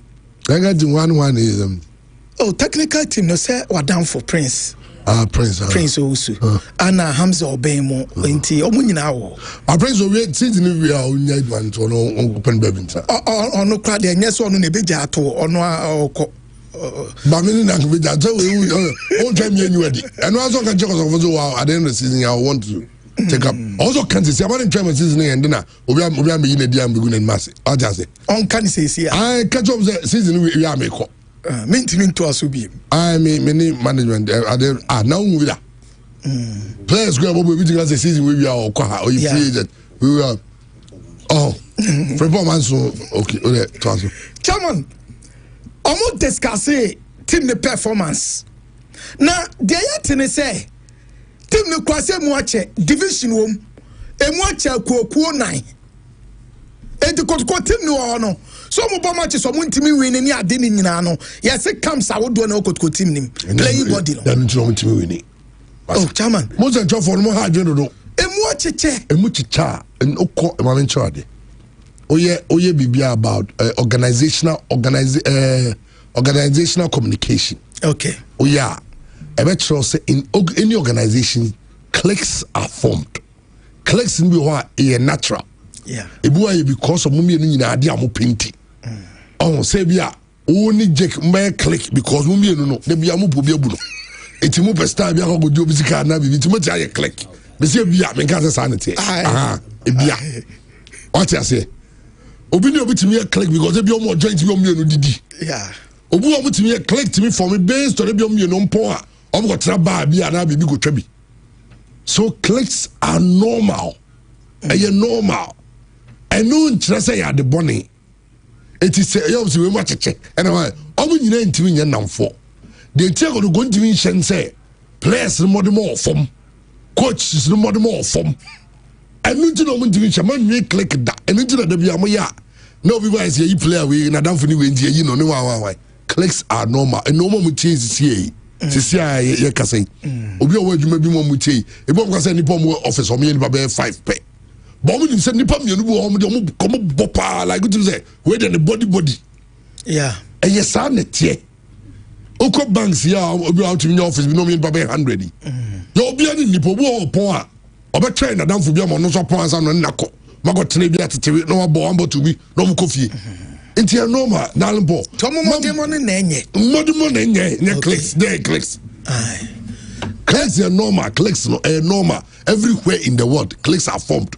And the calf for go decision for you about bunting. Coming na mienu bi mensa bi clicks on me na akwa ye bi na o ma beto ma comment ya this. Oh yeah, chairman. Na ko din ka the anybody igudia. See we di ade o me bi. Because on ka click no e sa na tie. Why Mr. Mo? Mamu nyi mum de bi am na ho yema players no. No mutumi am de zaze 14 nyoma. Utu team kodoko discabeto Isaac Koya had the full so at contact Prince one coming ultimate mobile no ultimate your playing time now coach will be ya the obo osha on nothing jera oh most so players so adia mo ye nye who play team at all bebo obo ultimate mo was it coach in promasem for the second to them pewasem no one day be o ma 10 minutes o boy na say second time about 10 minutes no boy say na coach the sabi so na dwun nya adwuma kra onim se na adwuma ne so o win matches nti he will play you most of the ya no be semochi na Jake ne atisebe no from coach no pewasem o ya mo ganya ze sen wasa na me play ya ogogodugo me play ya kodogo penwa omo ye no person be sign wa wa kono ba ifo be ka so yes player no unya keto akwa no when be kasa be friend manager ne kasa so no so we dey say wa unya so be o so onko no so o so pendi no so de man so ye kono ko bo na ono aba be ka chem say coach implement na so fra fu frame we say medium didi no we be no mo na say ka chem onim na fa fu frame bi wa di ba di be di no wa go timu mo hwie o say coach be na empower coach Ben impossible. Yadu boy to be say. Yadu boy to be boy. Is it that's not coach impossible. Players no more money yet. What was the coach this? Coach is the PO. Is coach own to me. Prince own to me. Yeah, Jumani don't. Prince Jumani there, madam, I mean there. Me bra pen, you know, the bro. Jumani Brunis. But players no more the money yet. A players ni boy. Omunya kakre unim de ntia. Ote sabi ote ebia me betim am dey example me nya problem. Team dey me nya team Brekum Chelsea. Me nya mufa. Na kwa me dey say me am call for. Ana say edubiase. Edubiase so de Abdulsalam Yakubu me nya. Ana say Asgo do 4. I reckon me nya. Now te ho na bi edwaka 2000. Oba ko ma 9000 10000. Na nya numpo na kairo ho bo na sa pay ni atuma mu anya mo. Oya no atwetwe trader to ase. Na ye offer so superstar. Obenya pack zo na ohia. Ye bi sa there o the coach implementasem. Emre bi coach bi na o player bi zo implementasem coach bash. Friendly match bi. Player bi zo implementasem o the boy. Play hwie. Ama for team no say me info mo ba me awie. Saturday supporters ne say I go to implementasem to no money mo kasa. Mo po match in terms na coach na na man mo say se mo se me implementasem ti na mane mo etimi manabo so mo yeah obo se de mo peno no na ma mo nhwe so betima bo play hwie afi bebu aso de fe so bra o se da bi o se sano ai o plan up just as so munyime munchenyi me flame ya o se da bi you play bo o bo me apo that's it ento da play I go to the place and no mu use supporters any yi enti what's the coach be no supporters player and I understandably so yeah unya supporters player of the supporters in and I was say when you pen no yeah and say the be dressing room asem da bontin the be asem e koso team nim da bontin team bia so to say fie bia mu problems wom e bi be ko e be say atiase and until the total supporters and players no be ever catch them say coach impoma sama no be say send e modern money na say baba ya dey buy yeah and no me baba ba ku modern money ofo na no mosa mo kanche players say mo nyire mo kotoko na obo no o yire wo a kotoko no o yire wo a supporters no Stephen Odro the internal support be sin Korogo fans holding it very dear in their hearts. Because Stephen Odro will give his all. At a point, and Stephen Odro, I am recording to me more. Because I suppose I can say, one pass. No be a bonism. Oh, Bibisa. No, but the I am an Mobi. Oh, your man in Mobi, coach in Panazam, or Banu Beshi Poto. Now, your coach, and I said, the coach also or catch over there. Season we are on go to be more con baby. Now, players now say, Yamon. Match back no do mu gun and communication no yi na ne kan na to so obejo ti players ni hwia no mo hu say masa jai but chairman onim say kotko captains no Asia players no Samba Onel any Lord Amoa omu share players no omu kasai because kotko ni nations ba dey so omu show omu and for 5 matches chairman koto contribution nations da enti captains na share players ne say na me aduma weekend die also mu share nations Sunday match me yank me help ba me ko oye jusu me wo jusu ma go he future stars ne as good yeah and nso mu be de pa tough match e mu be de enti chairman say koto captains no omo ahia boys no no more did nkoma ahwe kwan a ombefa so awe ni game no na chairman kotokone efija liberty bena somua na say ye be kan say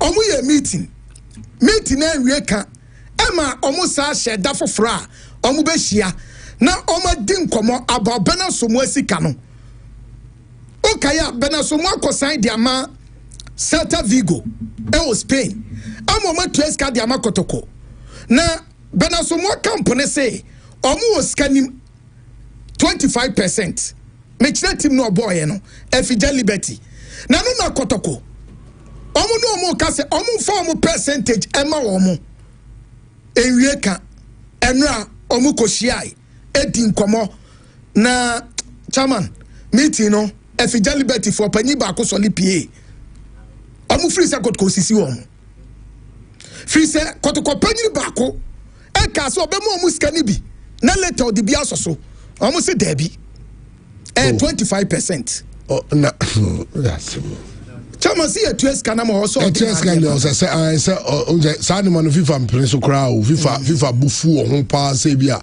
because on those teams like CC teams normal developing players. Inti mess record companion for say we didn't omone omonkana omodie due them they should give it to them. Yeah. And yes sir say omoko report to FIFA. FIFA will give them the FIFA bema at the right amount no. And if FIFA should be compelling to go to pay, man, you careful cry. It do time if FIFA be taking some interest cry on it. What I say, there be where you report to just the FIFA a player status. Yeah, this is a liberty for this or more court of arbitration of sports or more caucus. How can they big the FIFA player status committee? Who throw to them about the status of a player and you see. Now, skills in training and development on Sankai. But when you go to money drew, or money on transit, where you can just be transparent about the deal. In your 100,000, in your 200,000, more than 25 money. I don't know. Nansa ko Olympics ne kwatko de no. Tama abeta mo akọ Libya no. Olympics so ba sa so mo first kan ne mo. But we the way nyina no, also efido na eye adwuma kakra. Mesre efido say Mona moye ITC near the transfer matching system now we use no. Before a player can even travel, this you know, moment we issue ITC. It's money how much is coming in. It's no one say more much to do for where the command. Simple. Chairman, Kotoko, any Andrews intimenu. The yet say season the barrier ya Kotoko Jana Manako. On say boy ne signed 3 years and a dema Kotoko. And wepra and the whole of this season on see a kaima Kotoko. Ne contract no ebe barrier say season ne kwa ya. And the yet and it's a companion for the free say boy ni play no ntimi mai. And no munim da obeba. Enti Andrews intimenu any Kotoko contract no omo extended. And on a deity. Enti boy ne nto aso biem emfa emma Kotoko. Chairman. Intimate na woka no. O play no. Ana we some work with surgery. Ana we see obekoma na busha factory so amana. Sai bido no. Na go from play for say. So what someone mama adna west dia omuni hwe ka fa ho biem. 3 months na soma omonto aso biem. Onse. Asem we no. On that this why I stand on this matter. Yeah. The money a bufu pa and say a grounds are going to terminate the contract. Yeah. It's a good grounds. Can decide, oh, Ghana ubi prior or just spiritual. Ubi prior, I can't see a chitra and a Mingu withdraw for any massia and as a Mingu Majuma. But listen, you're a footballer, you are playing for a club. Club no doctors. Who proud the doctor. I didn't part to brown sorry maso over chichra. The only thing we tell our doctors na ya maybe ansana doctor for you now chire and oh but you guys me mama nyame just me come busu afọ goje na do you belong to busu afọ who they are the omo there no but when you try contract no in terms of your leg and your career e go to dia ain't there Canadian chairman orientation. But someone say boy no free a bon echiwo and yes here a before a bibi draw omo kire 9 pa tina na adwene so okono omo kire 9 and ne ho beto no enti say intimenu one kotkode no enwie pay so come kire 9 no problem kire 9 yawe but how do you guys so deny club now on utia o kan say omo no take care of you na wo kwakire 9 aba yeah what point I say yeah Omo na ala boy na ba touch and for so ma fidie committee na surgery na mana komonyama no minkabi on ba lodamu ade ne de club no ebe de no be ko kolebu no makwa surgery no club na na efa bibia. That's the way to go. Gideon Ba. They don't pay doctors. In the doctors no more. On your school no more commercial idea. Yeah.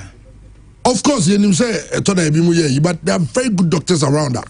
And this is a club protocol. They will get you the best doctors to take care of you. Now I forgot about baby near about team no was a neglected player. But the first neglect came from the player. What I say? Yeah. And yes, you move and channel no more surgery, man. Because they be no better for some cool now. Yeah. What I say? Before so be plans no form pa. I no form pa. So got Chairman, House of Folk. Now can Prince Kwabino Usu. Any House of Folk contract no ma terminate no. Now House of Folk ama boy no 2 months salary. And omo jane kwan. Ama omo nya say goodbye crowd ama boy no crowd dada. But the manager, Ishmael, ni ama. Chairman, manager ne say, and then the client, no, Prince Kwabino Usu ne car say, on to us be my house.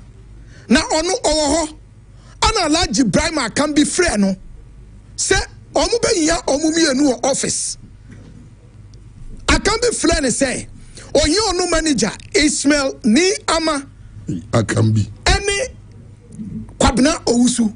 Our office now Ishmael nisi no baby eno ma Kwabena Usu koi enti Kwabena Usu koi na house akan bi mu ka kire ne se omu ntimi ne ntoaso enti se house le so omu ntimi ne ntoaso de a ene o se house eye de o so omu ye se boy no na se ontimi mbobio de a ene 2 months no matuama no na aye nemum house mom na call for termination of contract ne dia also mutua 3 months enti ni manager no aba bonten a chairman or kasa chairman House of Folk say Julius Benemuna nanu ado ba ye e no be ka say omo betua house salary so be yi ni nyina afiri ho me pacho ye be kan say sikani be ban sa no makwa akobo out of Lions game no Monday no more to escano.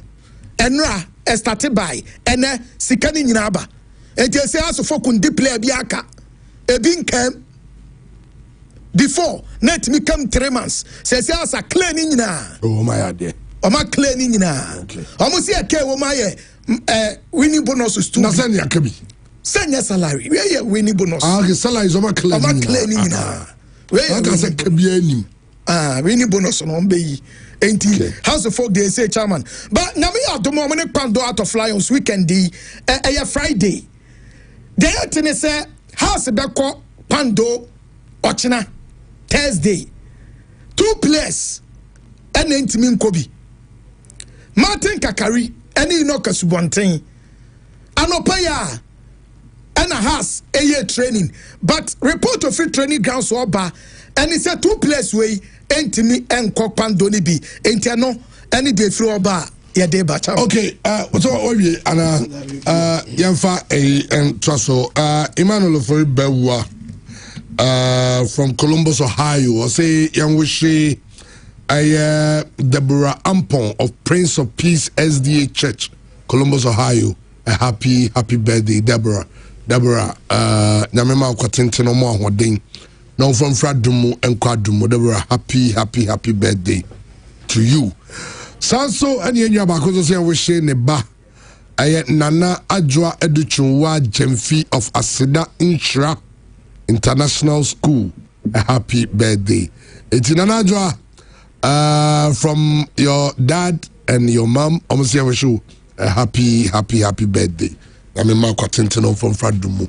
Enko Adumu Andy Yanko Rick Parts Company Limited aswe sansa omo adaroma ena yenya Seahorse Ultra cool and tayakano ye de egumesro Ghana weather ne sede si so koye ho midinsuo every time one we na mana we engine enso abo e company no so ena kobo ne engine wo kobusa enya boketo amesro bomaden say we protect we engine wa bra o kwakwaji Seahorse Ultra cool and Rick Parts Company Limited for ediaba na enyasem koto ye adwuma pa we ebua emma mawo car no ɛyɛ so we engine no ɛwenya akyene anase enkoso corrosion but bobode na nkabinja so na enkoma wo car no engine enkonyo overheating so ne seria one way a wona mo na overheat na kwache car no na jese afi obema problems bebrebe enso abantumi so na otumi kan bobode se ɛyɛ Seahorse ultra cool coolanter ye ka ho se wokɔ no akopa bi enso atumi ato odegumu a ɛma wo engine sa run kama na afi ma wo engine ɛkyɛ ɛsanso de ma se wo pese wo nya dodo pa ya no friends 0544 133 169 0544 133 169 and 0244 577 559 Menapa Royal Guest House Menapa se efanka ne ho sem enkodum na kyese ehyewa bede wa na dwosan so na eka tuo ho asem a enkoba sa fe woda so wo pese obu so kura emma Menapa de entisa 24 hours enka ne agina so 24 hours enso agina so and security enso de 24 hours so nyadro Menapa ye treat you said this year preko penunti and your friend say Menapa School Junction what you for Grace Gift any one mo pay o fa on mabuso bia say o ko California a full joint one my ho and I'll be Menapa Royal Guest House bia me say wo mo e wo shuttle say bia ba be do kuma say o airport o bus terminal say wo say be pick wa just a phone call friend you be to ka ba nya be fa wo say bia bodo say be fa mo ne mo niam nyina ne de mo ba Menapa Royal Guest House number also friend no 0543 556 666 0543 556 666 and 0544 882 772 0544 882 772 na no kasa na ye ko US ye ko Canada FIFA World Cup no e ba so ye ko na Latina Travel and Tour Daruma e na ye ko PM e wo Canada Ghana e ba nyina no ye ko akohwe sa matches no enso so e wo ye America se bia o pese Canada nko an wo bo betia so ade be ko akonya ho edema o pese wo ko eye US nko a obetimi akọ eye Canada akọ US ne so a eno so package nko e ho de ma wa enya simkoto ne nyina no je eye Latina Travel and Tour nya no omo abansha se e ma wo de abanjuma yefo etu kwan ko World Cups no enye ne ento wa ye adwuma na che eba entrekese what is experience mu a ene Trust Latina Travel and Tour me ba to we ne me kan na me kiremu se enye obi a ye ka se ebia o papa aka kire se Ghana qualify for World Cup e America and into ma before akọ me ba to nyamo ene ye pemu want to be one could be asho bo say odo be ko aya aburichira enye no ene ye pe nemom ye pe businesswomen wa we adwuma unya aye bosunya akatua kama chese wa ho bo so chese wa kwankro no ena ye pe enso do atukwan enti fre Latina Travel and Tour it was 0205229553 02052295 53 and 0506676957 Latina Travel and Tour woman number eno free na empenifo enso enyo so kama na afiro onso etimi ekohwe eye World Cup ni bi omo ewo eye Alisa Hotel ewo North Rich ene yankran ena omo wo ti eno eye said ya hunsem city happy birthday Kodiama Sylvia Nana Ya Ajiman Opambo Sylvia Nana Ya Ajiman Opambo we free international meme for meme international meme okay Sylvia happy birthday to Sanso and Alberta Asari aka Madam the CEO and the way free Benjamin Egan and was say Alberta Asari and then so